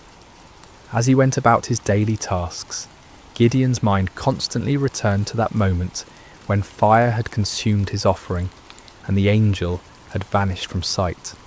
Had it really happened? In the bright light of day, with the familiar sounds and sights of ordinary life surrounding him, the encounter almost seemed like a dream. Yet the altar he had built stood as a permanent reminder, its stones bearing witness to the reality of what had occurred. Word began to spread quietly through the region about Gideon's calling. Some believed and were filled with hope for the first time in years. Others were skeptical, wondering how this young man could possibly succeed where so many others had failed. Still others were fearful, worried that any attempt at resistance would only bring more severe retaliation from their oppressors. The weight of responsibility pressed heavily on Gideon's shoulders. He was being asked not just to risk his own life, but potentially to lead others to their deaths. What if he had misunderstood? What if his faith had somehow led him astray?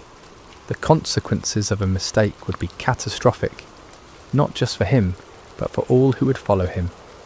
It was in this state of mind that Gideon made his famous request for divine confirmation.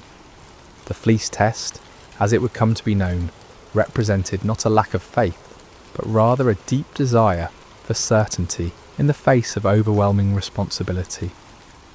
"If you will save Israel by my hand as you have promised," Gideon prayed earnestly, "look, I will place a wool fleece on the threshing floor.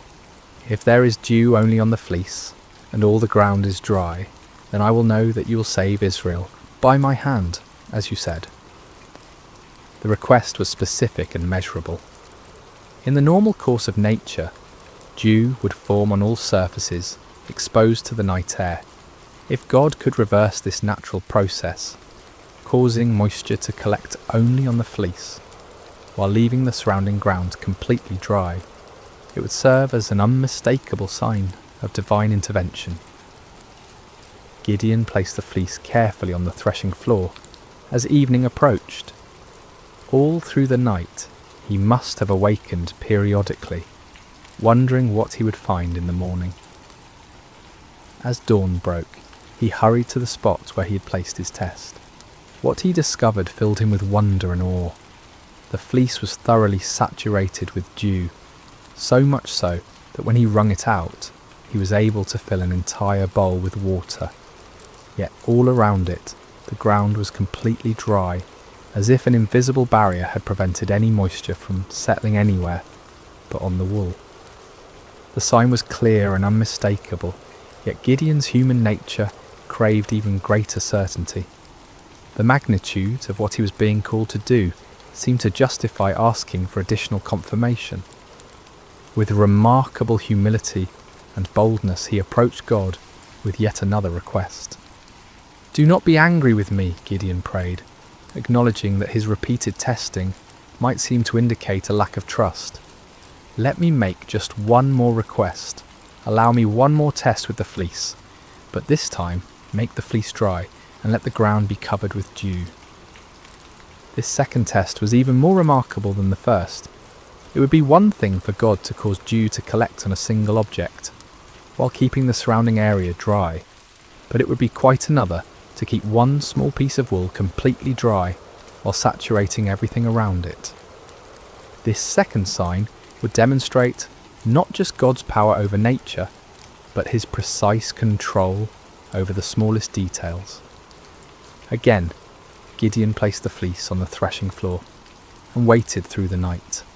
When morning came, he found exactly what he had requested. The fleece was bone dry without a trace of moisture, while the ground all around it sparkled with heavy dew. The grass, the stones, the nearby trees, everything was wet with the night's moisture, except for that one small piece of wool. God had patiently granted both requests, demonstrating not anger at Gideon's need for reassurance, but understanding and compassion for human weakness. The fleece tests revealed important truths about the nature of faith and the character of God. Faith is not the absence of questions or doubts. Rather, it is the willingness to act in obedience despite those questions and doubts. Moreover, God's response to Gideon's requests showed his patience with those who seek him earnestly. He did not rebuke Gideon for his need for confirmation, nor did he withdraw his calling because of the young man's hesitation. Instead, he graciously provided the assurance that Gideon needed to step forward in faith. The fleece tests also demonstrated the balance between seeking divine guidance and taking action. There comes a point when further testing can become an excuse for inaction, when the desire for certainty becomes a barrier to obedience. Gideon wisely limited his requests to 2 clear signs, then proceeded to act on what he'd received. As news of these miraculous signs spread throughout the tribes of Israel, hope began to stir in hearts that had been dormant for years. Perhaps God had not forgotten them after all. Perhaps deliverance was indeed coming through this unlikely young man from Ophrah. But before Gideon could lead Israel into battle against their oppressors, he would need to assemble an army. The call went out throughout the territories of Manasseh, Asher, Zebulun, and Naphtali. Men who had been hiding in caves and mountain strongholds began to emerge, drawn by the promise of freedom and the reports of God's miraculous confirmations. The response was overwhelming.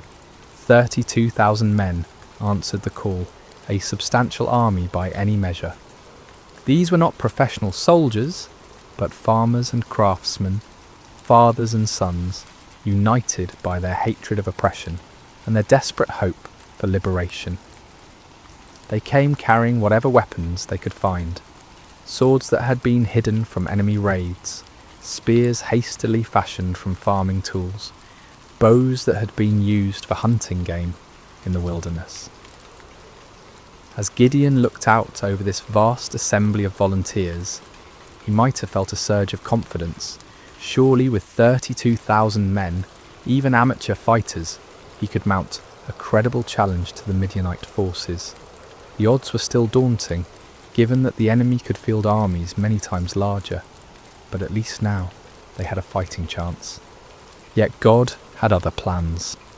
The fleece tests had been preparation not just for Gideon's faith, but for an even greater demonstration of divine power.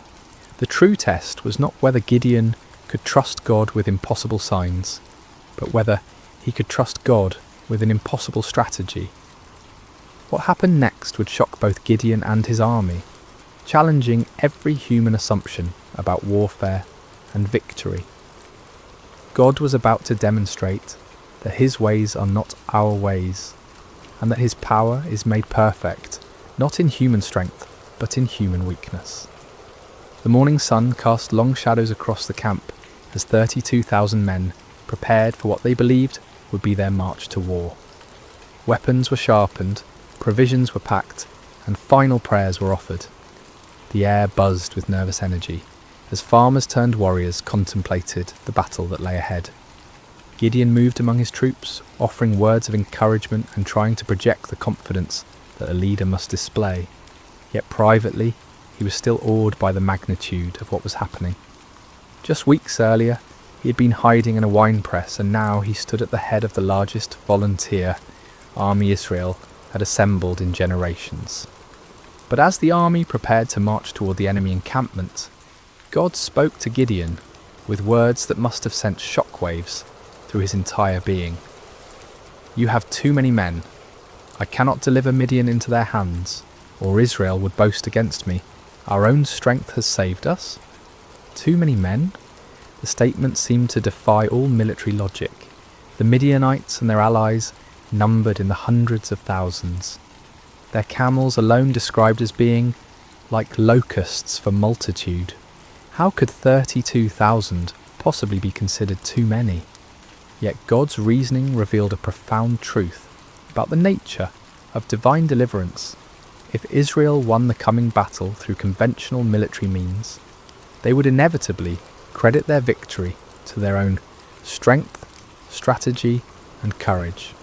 The victory needed to be so obviously supernatural that no one could mistake its source. God's glory was at stake, and that glory could not be shared with human pride. Following God's instructions, Gideon stood before his assembled army and made an announcement that must have stunned many of the volunteers. Anyone who trembles with fear may turn back and leave Mount Gilead. The offer was based on an ancient law found in Deuteronomy, which recognized that fearful soldiers could spread panic through the ranks and actually weaken an army's effectiveness. But in this case, the dismissal served a different purpose entirely. God was beginning the process of reducing the army to a size that would make his intervention unmistakable. The response to Gideon's announcement was immediate and devastating. 22,000 men took advantage of the opportunity to withdraw from what many probably saw as a suicide mission anyway.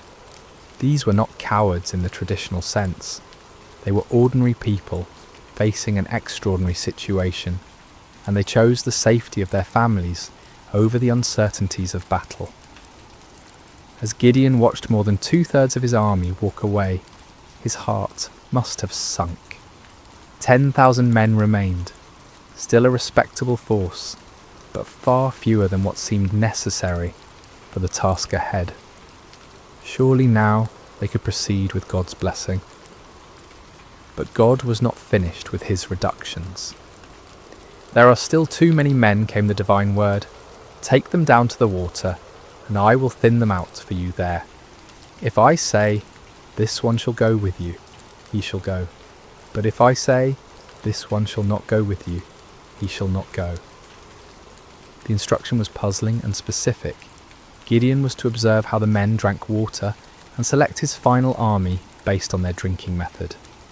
Of all the criteria that might be used to choose warriors, how they consumed water seemed among the least relevant to military prowess. At the water's edge, the 10,000 men revealed their character through their approach to drinking. The vast majority knelt down and put their faces directly to the water, drinking deeply and focusing entirely on satisfying their thirst. But a small group, only 300 men, demonstrated a different approach. They brought water to their mouths with their hands, lapping it like dogs while maintaining their vigilance and readiness. God's instruction was clear. "With the 300 men that lapped, I will save you and give the Midianites into your hands. Let all the others go home." The reduction was complete and shocking. From 32,000 to 300 represented a decrease of more than 99%. What had begun as a substantial army was now reduced to little more than a large company. The odds, already daunting, had become mathematically absurd. Yet the selection criteria revealed profound spiritual truths. The 300 men who were chosen had demonstrated alertness, self-discipline, and readiness, even in a moment of personal need. While drinking, they had maintained their awareness of their surroundings, prepared for action at a moment's notice. These qualities, while admirable in soldiers, were really symbols of spiritual preparedness and faithfulness. As the dismissed soldiers departed, taking most of the weapons and supplies with them, Gideon was left with 300 men who looked more like a ceremonial guard than a fighting force. The enemy they faced was described in terms that emphasized their overwhelming numbers. All the Midianites, the Amalekites, and the other eastern peoples had settled in the valley, thick as locusts. Their camels could no more be counted than the sand on the seashore. The disparity was so extreme that it moved beyond the realm of military strategy into the realm of the miraculous. No human commander would voluntarily reduce his forces to such a level when facing such overwhelming odds. Yet this was precisely God's point. The victory that was coming would be so clearly divine in origin that no one could attribute it to human planning or prowess. For Gideon, this final reduction must have been the ultimate test of faith. Everything in his military thinking, everything in his natural instincts, everything in conventional wisdom screamed against such a strategy. Yet his experiences with the fleece had prepared him for this moment. He had learned to trust God's ways even when they contradicted human logic. The 300 men who remained showed remarkable faith as well. They could see the enemy forces spread across the valley below them. They knew the odds better than anyone, yet they chose to stay, to trust in the God who had called them through his servant Gideon. As night fell over the Israelite camp, the 300 men prepared for what would be the most unconventional battle in military history. They had no idea that they were about to participate in a victory that would be remembered and celebrated for thousands of years. A victory that would demonstrate God's power to use the weak to confound the mighty. The stage was set for a night that would change everything. The Midianites slept in their countless tents, confident in their overwhelming superiority. The 300 Israelites made their final preparations, trusting in a God who specialized in impossible victories. The hours before dawn are often the darkest, both literally and figuratively. As Gideon and his 300 men crouched in the hills overlooking the vast enemy encampment, the weight of their impossible mission pressed down upon them like a physical burden. The valley below was filled with the tents of their enemies, stretching as far as the eye could see in the starlight, a sea of canvas that housed an army larger than any they had ever faced. Despite the miraculous signs he had witnessed and the divine assurances he had received, Gideon still struggled with doubt. God, in his infinite understanding of human nature, provided one more confirmation before the battle commenced. "Get up, go down against the camp," the Lord instructed, "because I am going to give it into your hands. If you are afraid to attack, go down to the camp with your servant Purah and listen to what they are saying. Afterward, you will be encouraged to attack the camp." The offer revealed God's compassionate understanding of Gideon's anxiety. Rather than rebuking him for his continued fears, the Lord provided an opportunity for reassurance. Taking his servant Purah with him, Gideon crept down toward the perimeter of the enemy camp under cover of darkness. The Midianite camp was massive beyond imagination. Thousands upon thousands of tents housed warriors from multiple nations united in their conquest of Israel.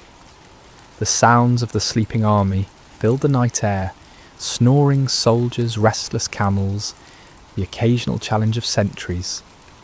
The very scale of the enemy forces should have been overwhelming to any reasonable observer. As Gideon and Purah approached the outer edge of the camp, they overheard a conversation between two Midianite soldiers. One was telling his companion about a disturbing dream he had experienced. "I had a dream. A round loaf of barley bread came tumbling into the Midianite camp. It struck the tent with such force that the tent overturned and collapsed." The interpretation offered by his fellow soldier was even more remarkable. "This can be nothing other than the sword of Gideon, son of Joash, the Israelite. God has given the Midianites and the whole camp into his hands." The irony was profound. Here in the heart of the enemy camp, God was providing confirmation through the mouths of Israel's oppressors themselves. The barley bread in the dream was significant. Barley was considered the food of the poor, inferior to wheat. Yet in the dream, this humble loaf had the power to destroy the entire enemy position. The symbolism was clear.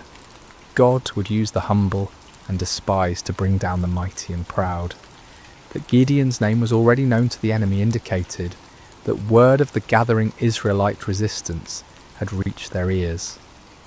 Rather than being encouraged by their overwhelming numerical superiority, some among the Midianites were apparently experiencing anxiety about this upstart Hebrew leader. God was already working in the hearts and minds of the enemy, preparing them for defeat. Gideon and Purah retreated to their own lines, hearts pounding with excitement and renewed confidence. The doubt that had plagued Gideon was finally dispelled by this remarkable confirmation. When they reached the Israelite position, Gideon called his men together for final instructions. "Get up," he announced with newfound authority and confidence. "The Lord has given the Midianite camp into your hands." What followed was perhaps the most unusual battle plan in military history. Instead of swords and spears, Gideon distributed trumpets, empty clay jars, and torches to each of his 300 men. The weapons of conventional warfare were set aside in favour of items that seemed more suited to a religious ceremony than a military campaign. Gideon divided his small force into 3 companies of 100 men each. The strategy was simple, yet audacious. They would surround the enemy camp and, at Gideon's signal, create as much noise and confusion as possible while giving the appearance of a much larger force. "Watch me," Gideon instructed his men. "Follow my lead. When I get to the edge of the camp, do exactly as I do. When I and all who are with me blow our trumpets, then from all around the camp blow yours and shout, 'For the Lord and for Gideon.'" The plan required perfect timing and coordination. Each man would conceal his torch inside a clay jar, maintaining complete darkness and silence until the moment of attack. Then at Gideon's signal, they would simultaneously break their jars, revealing blazing torches, blow their trumpets with all their might, and shout their battle cry. The psychological impact was designed to be devastating. The enemy would suddenly find themselves surrounded by lights and noise, creating the impression of a massive attacking force. In the confusion of a night assault, with limited visibility and the disorientation of being awakened from sleep, even experienced soldiers could panic and lose their sense of direction. As the 3 companies moved into position around the vast perimeter of the enemy camp, each man must have felt the weight of the moment. They were not professional soldiers, but ordinary citizens who had answered the call to fight for their freedom. Now they found themselves in the most critical moment of their lives, armed with the most unconventional weapons imaginable, trusting in a God who had promised victory through seemingly impossible means. The middle watch around midnight was traditionally the time when sentries were changed, and vigilance was often at its lowest point. It was at this precise moment that Gideon and his 100 men reached their assigned position on the edge of the camp. Across the valley, 200 other men waited in similar positions, every eye fixed on their leader for the signal that would begin the battle. Gideon raised his torch-filled jar high above his head, then brought it down sharply, smashing it against a rock. The clay shattered with a sound that seemed to echo across the silent valley, and immediately his torch blazed forth in the darkness. At the same instant, he lifted his trumpet to his lips and blew a long, piercing blast. "For the Lord and for Gideon," he shouted at the top of his lungs. The signal rippled around the camp as 300 jars smashed simultaneously. 300 torches burst into flame, and 300 trumpet heights sounded their defiant call. The battle cry of "For the Lord and for Gideon" echoed from every direction, creating the impression that the Midianite camp was completely surrounded by a massive army. The effect was instantaneous and devastating. Thousands of sleeping soldiers were jolted awake to find their camp surrounded by blazing lights and deafening noise. In the confusion and darkness, panic spread like wildfire through the ranks. Soldiers stumbled from their tents, grabbing whatever weapons they could find, unable to determine the size or direction of the attacking force. In their panic and confusion, the Midianites and their allies began attacking each other. Unable to distinguish friend from foe in the darkness, and hearing battle cries in their own languages from every direction, they assumed they had been betrayed by their allies. The coalition that had seemed so formidable began to tear itself apart. The 300 Israelites maintained their positions around the perimeter, continuing to blow their trumpets and hold their torches high, creating the illusion of a massive army that had the enemy completely surrounded. They watched in amazement as God fulfilled his promise in the most spectacular fashion imaginable. The panic spread throughout the entire camp like a plague. What had begun as confusion quickly escalated into a full-scale rout as the enemy forces fled in every direction, abandoning their weapons, supplies, and even their camels in their desperate attempt to escape what they perceived as certain destruction. The victory was complete and overwhelming, achieved not through superior numbers or military might, but through divine intervention, working through the obedience of 300 faithful men. The God who had called Gideon from his hiding place in the winepress had once again demonstrated that his power is made perfect in human weakness. As dawn broke over the valley, an astonishing sight greeted the 300 Israelites. Where the night before had stood the mighty encampment of Israel's oppressors, now lay only scattered debris and abandoned supplies. Tents stood empty, their guy ropes cut by fleeing soldiers. Weapons lay discarded where they had fallen from panicked hands. The camels that had been described as innumerable as locusts wandered aimlessly, their owners having fled into the wilderness. The ground itself told the story of the night's chaos. Bloodstains marked the spots where confused allies had struck down one another in the darkness. Personal belongings were strewn across the landscape as the fleeing army had abandoned everything that might slow their escape. The scene looked less like the aftermath of a battle and more like the remnants of a catastrophic natural disaster. Gideon and his men moved through the abandoned camp in wonder, scarcely believing what their eyes were witnessing. The victory was so complete, so overwhelming, that it seemed almost too good to be true, yet the evidence was undeniable. The army that had terrorized Israel for 7 years had been routed by 300 men armed with trumpets and torches. But God's deliverance was not yet complete. Even as the 300 marvelled at what had occurred in the valley, word of the miraculous victory was spreading throughout the hill country of Israel. Men who had dismissed Gideon's call to arms, who had remained hidden in their caves and strongholds, now emerged with renewed courage and determination. The tribes of Naphtali, Asher and Manasseh rallied to pursue the fleeing Midianites. What had begun with 300 faithful men now swelled into a national movement of liberation.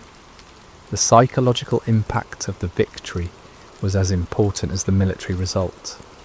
The myth of Midianite invincibility had been shattered in a single night, and the spirit of resistance that had been dormant for so long now burst forth like a river breaking through a dam.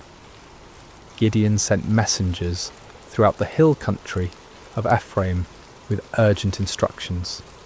Come down against the Midianites and seize the waters of the Jordan ahead of them as far as Beth-barah.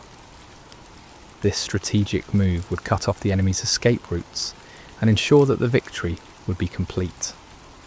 The Ephraimites responded with enthusiasm, capturing the fords of the Jordan and trapping many of the fleeing Midianites. In the pursuit that followed, they captured 2 of the Midianite leaders, Oreb and Zeb, whose names meant raven and wolf. These princes, who had struck terror into Israelite hearts for years, were now defeated and killed at the places that would forever bear their names: the rock of Oreb and the winepress of Zeb. The pursuit continued beyond the Jordan as Gideon and his original 300, though exhausted, pressed on to capture the remaining Midianite kings, Zaba and Zalmunna. The victory was total and decisive. An empire that had dominated the region for 7 years was completely destroyed in a matter of days. The land of Israel enjoyed peace for 40 years during Gideon's lifetime. The oppression that had driven families into hiding was replaced by prosperity and security. Fields that had been abandoned were cultivated again. Markets that had stood empty bustled with commerce. Children who had grown up knowing only fear could now play freely in their villages. But perhaps the greatest victory was not military but spiritual. Israel had rediscovered that their God was still the same mighty deliverer who had brought their ancestors out of Egypt. The impossible victory served as a permanent reminder that with God all things are possible. The The story of Gideon and the 300 speaks across the centuries, with timeless truths that challenge and encourage us today. First, we see that God uses the unlikely. Gideon was not a seasoned warrior or a natural leader. He was a fearful farmer, hiding from his enemies. Yet God saw potential that others missed. This reminds us that God's calling is not based on our qualifications, but on his purposes. Second, the reduction of Gideon's army from 32,000 to 300 demonstrates that faith matters more than numbers. In a world obsessed with statistics and metrics, God's economy operates differently. He delights in using small faithful remnants to accomplish great things, ensuring that his power, not human strength, receives the glory. Third, Gideon's requests for signs teach us about the balance between faith and doubt. God was patient with Gideon's need for confirmation, showing us that honest questions and requests for reassurance are not signs of weak faith but of a heart that desires to walk in God's will. Finally, the story shows us that obedience in the face of fear is the essence of courage. Gideon was afraid, his army was outnumbered, and the strategy seemed foolish. Yet they obeyed, and God honoured their faithfulness with victory. When we feel unqualified for the tasks before us, when the odds seem insurmountable, when we need reassurance before taking steps of faith, the story of Gideon reminds us that our God specialises in impossible victories. He is still calling ordinary people to extraordinary purposes, still using the weak to confound the mighty, still turning fearful hearts into faithful warriors. The God who met Gideon at the winepress is the same God who meets us in our hiding places today, calling us to step out in faith and watch him work miracles through surrendered lives. Just as the 300 trumpets and torches became instruments of divine victory, our simple obedience can become the means through which God accomplishes his purposes in our generation. May we have the courage to answer when he calls, the faith to trust when he leads, and the persistence to follow when he sends us into battles that seem impossible to win. For with God, the 300 can defeat the multitudes, and faith can move mountains that seem immovable. The story of Gideon reminds us that our greatest victories come not when we feel strong and capable, but when we acknowledge our weakness and depend completely on God's strength. In those moments of surrender, we discover that we serve a God who delights in doing the impossible through the most unlikely people. And so the story ends where it began, with an invitation to faith, a call to courage, and a promise that the God who delivered Israel through Gideon and the 300 is still delivering his people today, one impossible victory at a... Hello dear friends, and welcome to Sacred Slumber. Before we begin this beautiful journey together, I'd love to connect with you for just a moment. How has your day been? Whether it's morning, afternoon or evening where you are in the world, I hope this story finds you in a peaceful place, ready to receive some comfort and inspiration. No matter what corner of the globe you're listening from, you're part of our Sacred Slumber family. If you haven't already, please consider subscribing to Sacred Slumber for more stories like this one that will nourish your soul and bring peace to your heart. Tonight, we're going to journey together through one of the most remarkable stories ever told, the true account of Joseph, a young man whose life teaches us profound lessons about resilience, faith, and the mysterious ways that purpose unfolds even in our darkest moments. This is a story that has inspired millions across centuries, reminding us that no matter how deep our pit may seem, there's always hope for palace moments ahead. In the ancient land of Canaan, where the sun painted golden hues across rolling hills dotted with olive trees and grazing flocks, there lived a patriarch named Jacob. His tents were pitched near Hebron, and his wealth was measured not in gold or silver, but in the size of his herds and the strength of his family. Jacob had 12 sons, but among them all one held a special place in his father's heart. Joseph was 17 years old, with eyes that sparkled with intelligence and a spirit that seemed to dance with dreams. He was the son of Rachel, Jacob's beloved wife, who had died giving birth to Benjamin, Joseph's younger brother. Perhaps it was the memory of Rachel that made Jacob's love for Joseph burn so brightly.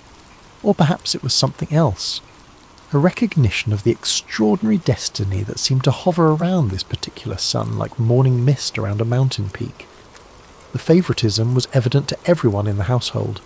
While Joseph's older brothers, Reuben, Simeon, Levi, Judah, Dan, Naphtali, Gad, Asher, Issachar and Zebulun, worked hard in the fields tending the flocks, Joseph often remained close to home.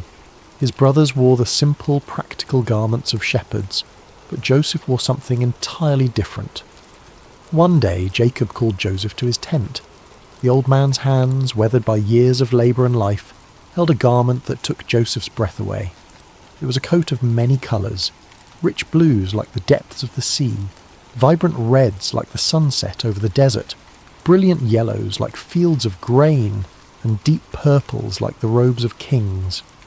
The fabric was fine, the workmanship exquisite. It was not the coat of a shepherd, but the robe of a prince. "My son," Jacob said, his voice thick with emotion as he placed the coat on Joseph's shoulders, "this is for you. You are precious to me beyond measure." Joseph felt the weight of the coat, but more than that, he felt the weight of his father's love and the unspoken promise it contained. As he walked among his brothers wearing this magnificent garment, he could feel their eyes following him, eyes that had grown cold with resentment and hard with jealousy. But the coat was only the beginning. Joseph had always been a dreamer, but now his dreams took on a quality that was both wonderful and troubling. One morning, as the family gathered for their meal, Joseph could no longer contain the vision that had visited him in the night. "Listen to this dream I had," Joseph said, his voice bright with excitement and innocence. "We were binding sheaves of grain out in the field, when suddenly my sheaf rose and stood upright, while your sheaves gathered around mine and bowed down to it." The silence that followed was deafening. His brothers exchanged glances that spoke volumes. Reuben's jaw tightened. Simeon's hands clenched into fists. Judah shook his head in disgust. "Do you intend to reign over us?" Simeon asked, his voice dripping with sarcasm. "Will you actually rule us?" But Joseph, in his youthful enthusiasm, seemed oblivious to the storm clouds gathering around him. Soon after he had another dream, even more vivid than the first. "Listen," he said one evening as the family sat around the fire, the flames casting dancing shadows on their faces. "I had another dream, and this time the sun and moon and 11 stars were bowing down to me." Even Jacob was troubled by this dream. "What is this dream you had?" he asked, his voice carrying a note of concern. "Will your mother and I and your brothers actually come and bow down to the ground before you?" Though Jacob rebuked Joseph publicly, privately he pondered these words in his heart. There was something about his son's dreams that felt different from ordinary night visions. They carried the weight of prophecy, the sense of divine purpose. But for Joseph's brothers, these dreams were the final straw. Their hatred for Joseph grew like a cancer, fed by jealousy and watered by resentment. The brothers could hardly speak a civil word to Joseph anymore. When he approached, conversation stopped. When he tried to join their work, they found reasons to send him away. The coat of many colours became a symbol of everything they despised about their father's favouritism and their brother's apparent arrogance. One day, Jacob sent Joseph to check on his brothers who were grazing the flocks near Dothan, several days' journey from home. As Joseph set out, wearing his beautiful coat and carrying provisions for his brothers, he had no idea that he was walking toward a destiny that would change not only his life, but the course of history itself. The brothers saw him coming from a long distance, the colours of his coat visible even across the rolling hills.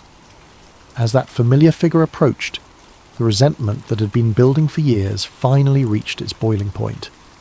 "Here comes that dreamer," one of them said with venom. "Let's kill him," another suggested. "We can throw him into one of these cisterns and say that a ferocious animal devoured him. Then we'll see what comes of his dreams." For a moment, murder hung in the air like a storm cloud ready to burst. But Reuben, the eldest, felt the weight of responsibility on his shoulders. "Let's not take his life," he said quickly. "Throw him into this cistern here in the wilderness, but don't lay a hand on him. Privately, Reuben planned to rescue Joseph later and return him to their father.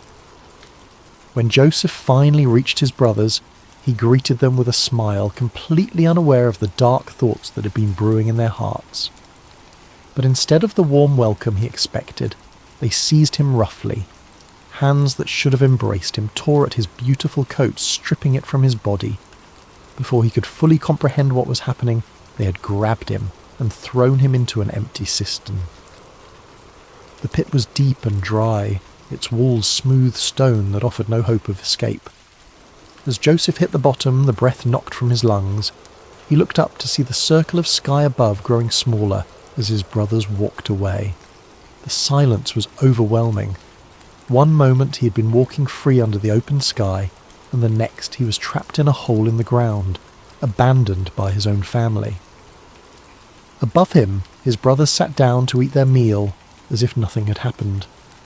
The casual way they consumed their bread and cheese while their brother suffered below spoke volumes about how completely their hearts had been hardened by jealousy. But God's purposes are rarely thwarted by human cruelty, and even as Joseph sat in that pit, wondering if he would die there, divine providence was already at work.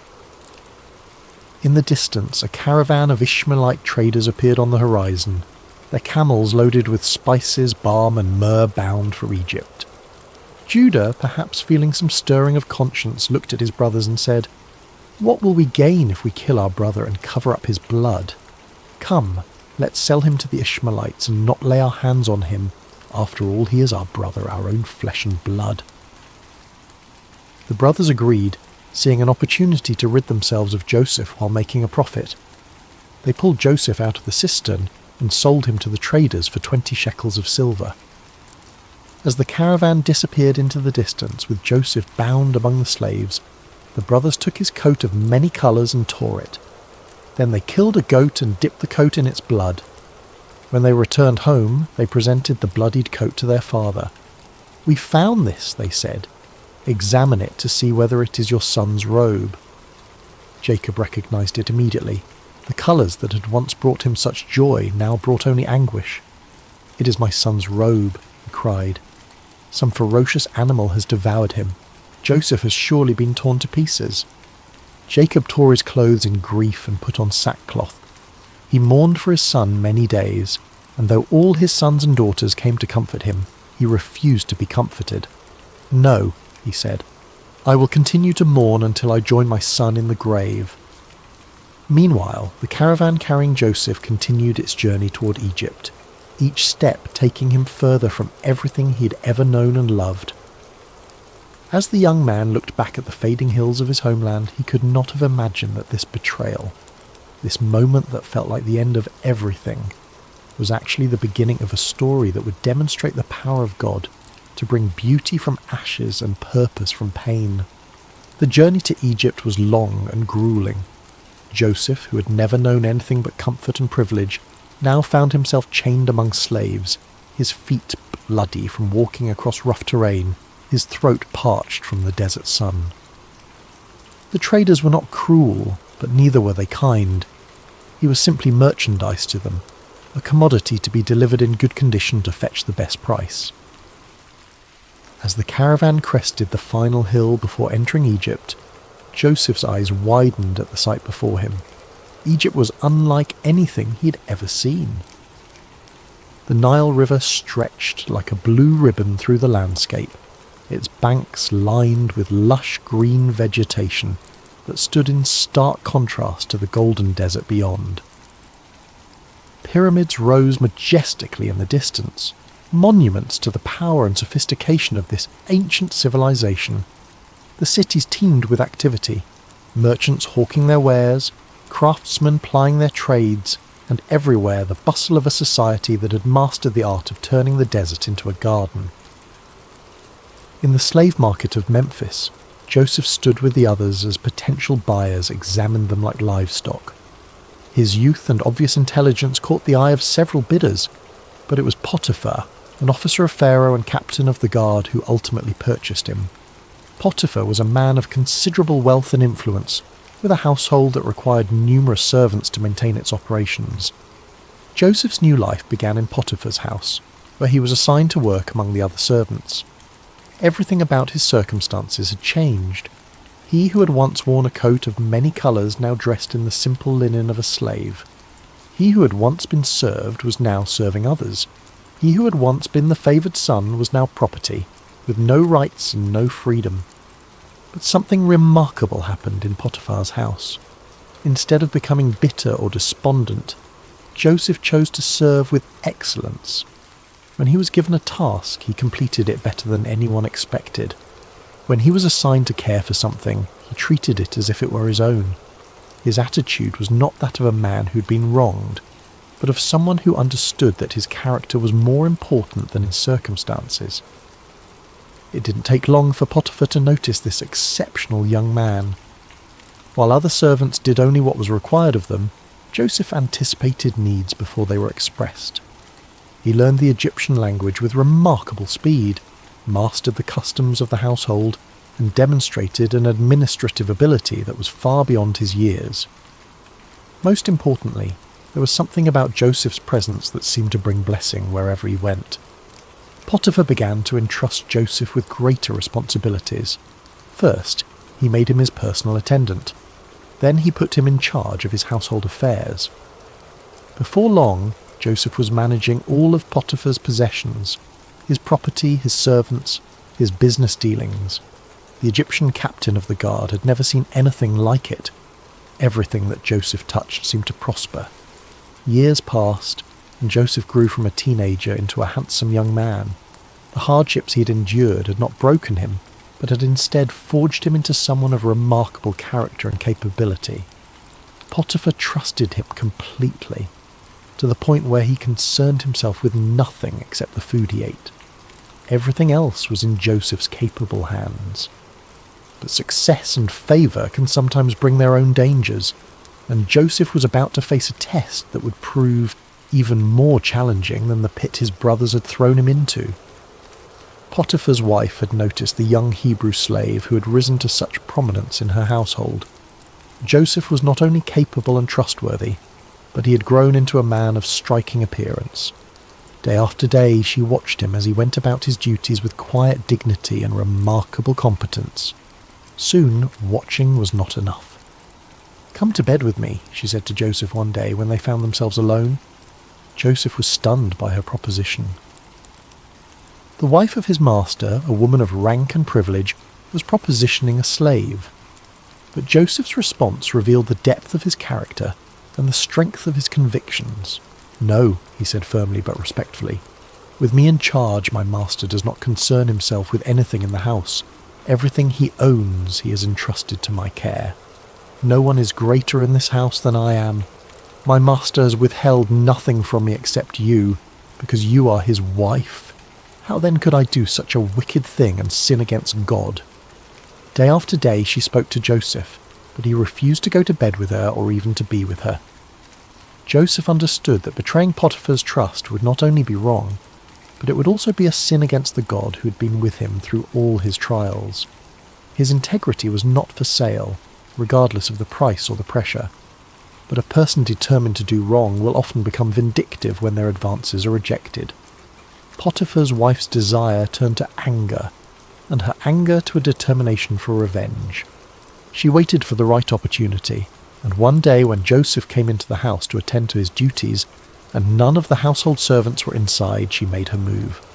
She caught him by his cloak and said, "Come to bed with me." But Joseph left his cloak in her hand and ran out of the house. Holding his cloak as evidence, Potiphar's wife called to the household servants. "Look," she said, "this Hebrew has been brought to us to make sport of us. He came in here to sleep with me, but I screamed. When he heard me scream for help, he left his cloak beside me and ran out of the house. When Potiphar came home, his wife told him the same story. That Hebrew slave you brought us came to me to make sport of me, but as soon as I screamed for help, he left his cloak beside me and ran out of the house." Potiphar burned with anger. The man he had trusted above all others, the servant who had brought such blessing to his household, had apparently betrayed that trust in the worst possible way. Without investigation, without hearing Joseph's side of the story, Potiphar had Joseph seized and thrown into prison. the same prison where the king's prisoners were confined. Once again, Joseph found himself in a pit, though this time it was made of stone and iron rather than earth. Once again, he had been betrayed by those he had served faithfully. Once again, his circumstances had changed dramatically through no fault of his own. He had done the right thing, had maintained his integrity, had honoured God, and his reward was imprisonment for a crime he had not committed. Many people would have become bitter at this point. They would have questioned why God allowed such injustice, why faithfulness seemed to be rewarded with suffering. They might have decided that integrity was not worth the cost, that doing right was foolish when it led to such consequences. But Joseph was not like most people. Even in prison, even after being falsely accused and unjustly punished, something within him refused to give up hope. He had learned that his circumstances did not define him, his character did. He had discovered that God's presence was not dependent on favourable conditions, but was available even in the darkest places. And remarkably, even in prison, Joseph began to prosper. The warden noticed this unusual prisoner who carried himself with such dignity, who treated others with such respect, who seemed to bring order and blessing wherever he went. Before long, the warden put Joseph in charge of all the other prisoners and made him responsible for all that was done in the prison. The warden paid no attention to anything under Joseph's care because the Lord was with Joseph and gave him success in whatever he did. Once again, Joseph had taken a situation that seemed hopeless and had found a way to serve with excellence, to lead with integrity, and to trust that somehow, in ways he could not yet see, God was working all things together for good. But the greatest tests of Joseph's faith were still ahead, and the prison that seemed like an ending was actually preparing him for a beginning that would astonish the world. Prison has a way of stripping away everything except what truly matters. In the Egyptian jail where Joseph now found himself, surrounded by stone walls and iron bars, the external trappings of success and status meant nothing. Here, in this place reserved for those who had supposedly committed crimes against Pharaoh, Joseph faced the ultimate test of his character. Days turned into months, and months into years. Joseph had now spent more time as a slave and prisoner than he had as the favoured son in his father's house. The dreams of his youth, the sheaves bowing down, the sun and moon and stars paying homage, seemed like the fantasies of another lifetime. If someone had asked him during those long, dark nights whether he still believed in those dreams, he might have wondered himself. But Joseph had learned something profound during his years of hardship, that faith is not about understanding God's timeline, but about trusting God's character. He had seen evidence of divine favour even in the darkest circumstances. When he was in Potiphar's house, God had blessed his work. Now, even in prison, he could see the same pattern. Blessing flowing through him to benefit others. Success following him, even in the most unlikely places. The other prisoners noticed something different about Joseph. While many of them spent their time in despair, anger, or plotting revenge, Joseph maintained a remarkable sense of peace. He listened to their stories with compassion, helped resolve disputes with wisdom, and carried himself with a dignity that prison walls could not diminish. The warden had made him the unofficial leader among the prisoners, and everyone, guards and inmates alike, respected him. One morning, Joseph noticed that two of his fellow prisoners seemed particularly troubled. They were not ordinary criminals, but former members of Pharaoh's household, the chief cupbearer and the chief baker. Both had been imprisoned for offences against their royal master, and both carried themselves with the dignity of men, accustomed to positions of privilege and responsibility. "Why do you look so sad today?" Joseph asked them. The cupbearer answered, "We both had dreams, but there is no one to interpret them." In the ancient world, dreams were considered messages from the gods, and their interpretation was a specialized skill typically reserved for trained priests and wise men. To have a significant dream and no way to understand its meaning was a source of genuine distress. Joseph's response revealed both his humility and his faith. "Do not interpretations belong to God? Tell me your dreams." The chief cupbearer went first. "In my dream," he said, "I saw a vine in front of me, and on the vine were 3 branches. As soon as it budded, it blossomed, and its clusters ripened into grapes. Pharaoh's cup was in my hand, and I took the grapes, squeezed them into Pharaoh's cup, and put the cup in his hand.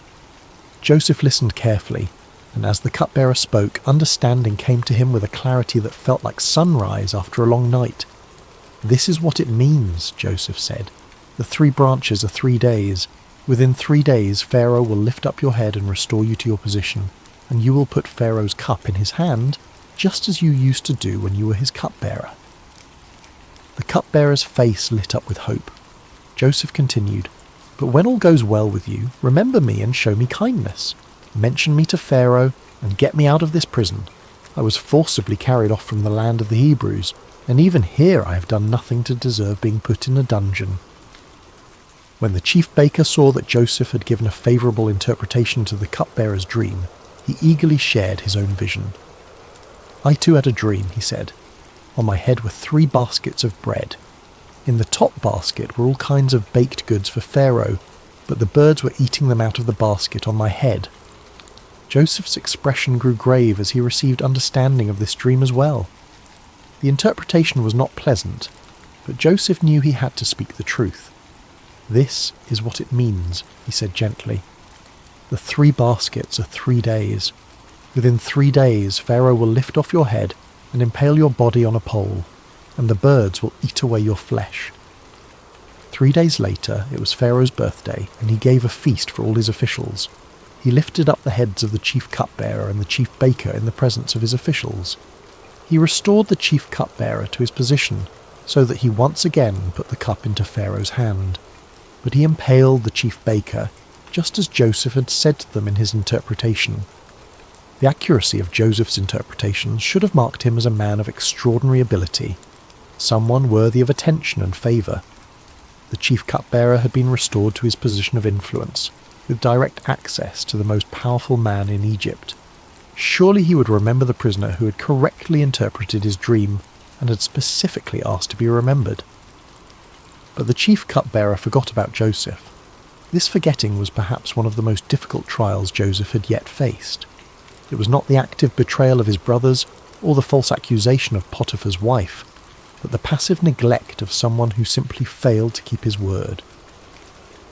Day after day Joseph waited, hoping that this would be the day when guards would come to release him, when word would arrive that Pharaoh wanted to see him. But the days passed in silence.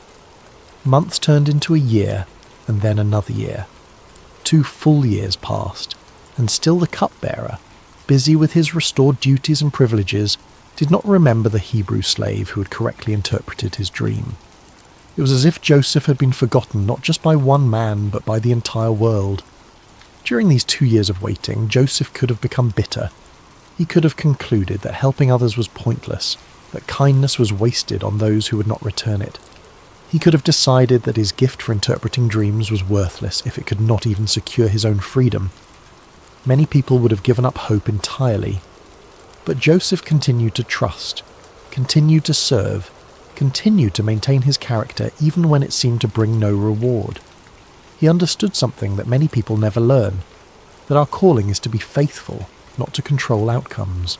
His job was to use his gifts with integrity and kindness. God's job was to handle the timing and the results. In the darkness of those 2 forgotten years, Joseph's faith was refined like gold in a furnace. The dreams of his youth were still alive within him, but they had been purified of any pride or presumption. He was learning that God's promises are always fulfilled, but rarely on our timeline or in the way we expect. And unbeknownst to Joseph, his time of preparation was nearly complete. All the lessons he had learned, about integrity under pressure, about leadership in difficult circumstances, about maintaining faith when it seemed unrewarded, were about to be put to their ultimate test. The pit had prepared him for the palace, but first he would need to prove that he was ready for both the privilege and the responsibility that awaited him. The stage was being set for one of the most dramatic turnarounds in human history, and the forgotten prisoner was about to become the second most powerful man in the greatest empire on earth. Pharaoh stood on the balcony of his palace, looking out over the magnificent kingdom that stretched as far as the eye could see. The Nile flowed majestically past the royal residence, its waters reflecting the first light of dawn. Egypt was at the height of its power and prosperity, with abundant harvests, thriving trade, and monuments that would stand for millennia as testaments to its greatness. But on this particular morning, Pharaoh was deeply troubled. For 2 nights in a row he had been visited by dreams so vivid and disturbing that they left him unable to rest. These were not ordinary dreams. They carried the weight of divine communication, the sense that the gods were trying to tell him something of vital importance. But what? The first dream had been strange and unsettling. Pharaoh had dreamed he was standing by the Nile when 7 cows, fat and sleek, came up out of the river and began grazing among the reeds. Then 7 other cows came up out of the river after them, but these were ugly and gaunt, more wasted and emaciated than any cattle Pharaoh had ever seen in all of Egypt. The ugly, gaunt cows ate up the 7 fat, sleek cows, but even after eating them they looked just as ugly and gaunt as before. The second dream was equally mysterious. This time Pharaoh saw 7 heads of grain growing on a single stalk, healthy and good. Then 7 other heads sprouted after them, but these were thin and scorched by the east wind. The thin heads of grain swallowed up the 7 healthy full heads. Pharaoh woke from each dream with a sense of foreboding that he could not shake. These dreams meant something, but what? He immediately called for all the magicians and wise men of Egypt, men who were trained in the ancient arts of dream interpretation and divine communication. They came quickly at their king's summons, eager to demonstrate their wisdom and earn royal favour. But as Pharaoh recounted his dreams to them, something unprecedented happened. These men, who had built their reputations on their ability to interpret dreams and divine the will of the gods, were completely baffled. They offered various theories and possibilities, but none of them carried the ring of truth. Pharaoh could sense their uncertainty, their fumbling attempts to provide answers they simply did not have. It was in this moment of royal frustration and growing anxiety that the chief cupbearer suddenly remembered something, or rather someone, he had forgotten for 2 long years. "Today I'm reminded of my shortcomings," the cupbearer said, approaching Pharaoh with obvious embarrassment. "Pharaoh was once angry with his servants, and he imprisoned me and the chief baker in the house of the captain of the guard. Each of us had a dream the same night, and each dream had a meaning of its own. Now a young Hebrew was there with us, a servant of the captain of the guard. We told him our dreams, and he interpreted them for us, giving each man the interpretation of his dream, and things turned out exactly as he interpreted them to us. I was restored to my position, and the other man was impaled." Pharaoh's eyes sharpened with interest. A Hebrew slave who could interpret dreams with perfect accuracy, when his own wise men were stumped. "Send for him immediately," Pharaoh commanded. Guards rushed to the prison and found Joseph. "Pharaoh wants to see you," they announced. "Quickly, make yourself presentable." Joseph could hardly believe what he was hearing. After more than a decade in Egypt, first as a slave, then as a prisoner, he was suddenly being summoned to appear before the most powerful man on earth. He shaved, changed his clothes, and tried to prepare himself mentally for whatever was about to happen. As Joseph was led into the royal presence, he could not help but be awed by the magnificence that surrounded him. The palace was a testament to Egypt's wealth and sophistication, with soaring columns, intricate carvings, and precious metals gleaming everywhere. Pharaoh himself sat on a throne that seemed to embody the power and mystery of the gods, dressed in robes that spoke of unimaginable authority. "I had a dream," Pharaoh said without preamble, "and no one can interpret it. But I have heard it said of you that when you hear a dream you can interpret it." Joseph's response revealed the humility and faith that had sustained him through all his trials. "I cannot do it," Joseph replied, "but God will give Pharaoh the answer he desires." This was a remarkable statement for several reasons. First, Joseph gave no credit to himself, acknowledging that any ability he had came from God. Second, he was confident that God would provide the interpretation, even though he had not yet heard the dreams. Third, he was willing to stand before the most powerful man on earth and speak about his Hebrew God, a courageous act that could have had serious consequences if Pharaoh had taken offense. Pharaoh proceeded to tell Joseph both of his dreams in detail, describing the fat and gaunt cows, the healthy and withered grain. As he spoke, Joseph listened with the same careful attention he had given to the dreams of his fellow prisoners years earlier. When Pharaoh finished, Joseph spoke with clarity and confidence that amazed everyone present. "The dreams of Pharaoh are one and the same," he said. "God has revealed to Pharaoh what he's about to do. The 7 good cows are 7 years, and the 7 good heads of grain are 7 years. It is one and the same dream. The 7 lean, ugly cows that came up afterward are 7 years, and so are the 7 worthless heads of grain scorched by the east wind. They are 7 years of famine." Joseph continued, his voice carrying the authority of divine revelation. "It is just as I said to Pharaoh. God has shown Pharaoh what he's about to do. 7 years of great abundance are coming throughout the land of Egypt, but 7 years of famine will follow them.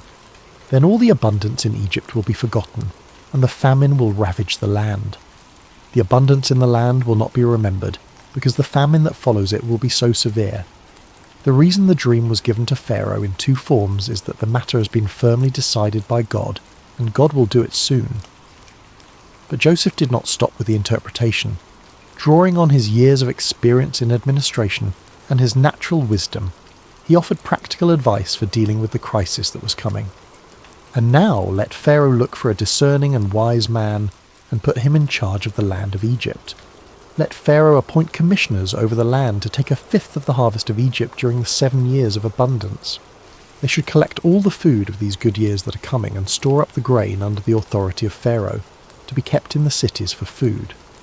This food should be held in reserve for the country, to be used during the 7 years of famine that will come upon Egypt, so that the country may not be ruined by the famine." The plan was brilliant in its simplicity and scope. During the 7 years of abundance, Egypt would systematically store 1/5 of each harvest. This would require massive organisational skills, enormous storage facilities, and careful distribution networks. It would be one of the most ambitious administrative undertakings in human history. Pharaoh and his officials were amazed not only by the interpretation, which had the unmistakable ring of truth, but also by the comprehensive plan Joseph had outlined. Here was a man who could not only understand divine communication, but could also translate that understanding into practical action. "Can we find anyone like this man?" Pharaoh asked his officials. "One in whom is the Spirit of God?" Then Pharaoh said to Joseph, "Since God has made all this known to you, there is no one so discerning and wise as you. You shall be in charge of my palace, and all my people are to submit to your orders. Only with respect to the throne will I be greater than you." And so, in a single day, Joseph went from being a forgotten prisoner to being the 2nd most powerful man in Egypt. Pharaoh took his signet ring from his finger and put it on Joseph's finger. He dressed him in robes of fine linen and put a gold chain around his neck. He had him ride in a chariot as his second in command, and people shouted before him, "Make way!" Pharaoh also gave Joseph an Egyptian name, Zaphenath-Paneah, and gave him Asenath, the daughter of Potiphera, priest of On, to be his wife. Joseph was 30 years old when he entered the service of Pharaoh, king of Egypt. 13 years had passed since his brothers had thrown him into that pit in Dothan. 13 years of slavery, false accusation, imprisonment, and being forgotten. But now those years of preparation were revealed as exactly that. Preparation for a responsibility that would affect not just Egypt, but the entire known world. As Joseph began his new role, organising the massive project of storing grain for the coming famine, he could not help but remember the dreams of his youth. The sheaves bowing down, the sun and moon and stars paying homage. Those dreams had seemed so impossible during the dark years of his trials. But now he was beginning to see how God had been weaving a story of redemption that was far grander than anything he could have imagined as a 17-year-old boy in his father's house. The 7 years of abundance began exactly as Joseph had predicted, and Egypt's harvests were more bountiful than anyone could remember. Under Joseph's careful supervision, vast storehouses were built in every city, and grain was collected and preserved on an unprecedented scale. The administrative system he designed was so efficient and comprehensive that it became a model for future generations. During this time, Joseph and his wife Asenath were blessed with 2 sons. He named the first Manasseh, saying, It is because God has made me forget all my trouble and all my father's household. The second son he named Ephraim, saying, It is because God has made me fruitful in the land of my suffering. These names revealed Joseph's heart.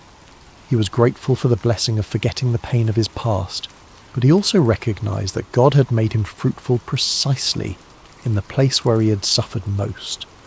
His trials had not been meaningless. They had been the very soil in which his greatest purpose had grown. As the 7 years of abundance came to an end and the 7 years of famine began, Joseph's careful preparations proved their worth. While neighbouring countries struggled with crop failures and starvation, Egypt had grain in abundance. People came from all over the known world to buy food from Joseph, and Egypt became the lifeline for countless nations. The famine was severe throughout the world, and it reached even into the land of Canaan where Jacob lived with his family. When Jacob learned that there was grain in Egypt, he said to his sons, Why do you just keep looking at each other? I have heard that there is grain in Egypt. Go down there and buy some for us so that we may live and not die. So 10 of Joseph's brothers went down to buy grain from Egypt. But Jacob did not send Benjamin, Joseph's younger brother, with the others, because he feared that harm might come to him. Benjamin was now the only remaining son of his beloved Rachel, and Jacob could not bear the thought of losing him too. When Joseph's brothers arrived in Egypt and came before him to buy grain, they bowed down to him with their faces to the ground. Joseph recognized them immediately, but they did not recognize him. Here was the fulfillment of his boyhood dreams, his brothers bowing before him, but it came not with triumph, but with the weight of enormous responsibility. Joseph remembered his dreams about them, but he pretended to be a stranger and spoke harshly to them. Where do you come from? He demanded. From the land of Canaan, they replied, to buy food. Joseph accused them of being spies, testing them to see what kind of men they had become.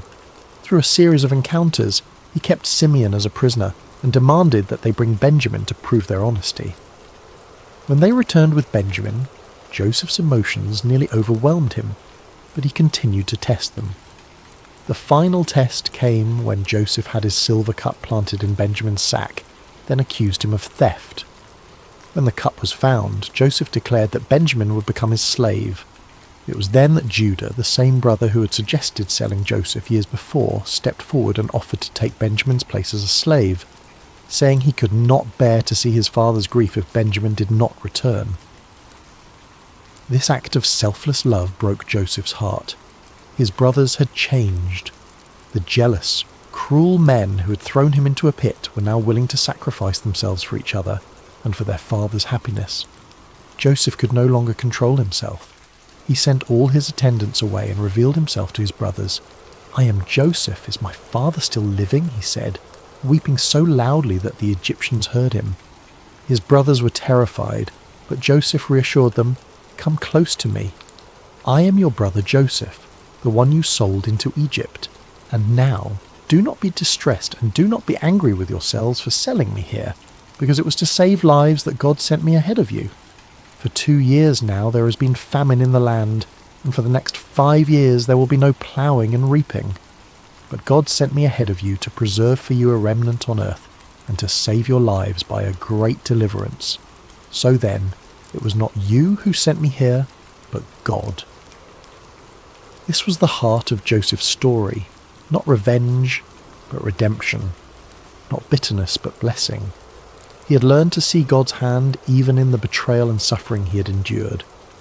You intended to harm me, he would later tell them, but God intended it for good to accomplish what is now being done, the saving of many lives. Joseph brought his entire family to Egypt, where they were given the best land in Goshen. Jacob, who had mourned Joseph as dead for over 20 years, was reunited with his beloved son. The family was restored, the famine was survived, and the promises God had made to Abraham, Isaac, and Jacob continued to unfold through their descendants. When Jacob died years later, Joseph's brothers feared that he might finally take revenge on them. But Joseph wept and said, Don't be afraid. Am I in the place of God? You intended to harm me, but God intended it for good to accomplish what is now being done, the saving of many lives. So then, don't be afraid. I will provide for you and your children. Joseph lived to be 110 years old, seeing his family multiply and prosper in Egypt. Before he died, he made his brothers promise that when God eventually led them back to the Promised Land, they would carry his bones with them. Even in death, Joseph's faith looked forward to the fulfillment of God's promises. Joseph's story teaches us that God can use even the worst circumstances to accomplish his greatest purposes. The pit prepared Joseph for the palace, but more importantly, it prepared his heart for forgiveness. His sufferings were not meaningless. They were the very experiences that shaped him into a man capable of saving nations and reconciling families. In our own lives, we may face betrayal, false accusations, forgotten promises, and years of waiting that seem endless. But Joseph's story reminds us that God is always working, even when we cannot see his hand. Our calling is not to understand his timeline, but to trust his character and remain faithful in whatever circumstances we find ourselves. The dreams God gives us may take decades to fulfill, and they may come to pass in ways we never expected. But his promises are sure, his purposes are good, and his love never fails. From the pit to the palace, from slavery to salvation, from betrayal to blessing. This is the pattern of redemption that runs through Joseph's story, and through our own lives when we place our trust in the God who makes all things work together for good. Rest well tonight, dear friends of Sacred Slumber, knowing that your story too is being written by a loving God who specialises in turning mourning into dancing, ashes into beauty, and the deepest valleys into the highest mountains of purpose and joy. Sweet dreams, and may you find peace in knowing that no matter what pit you may find yourself in today, God is already preparing your palace for tomorrow.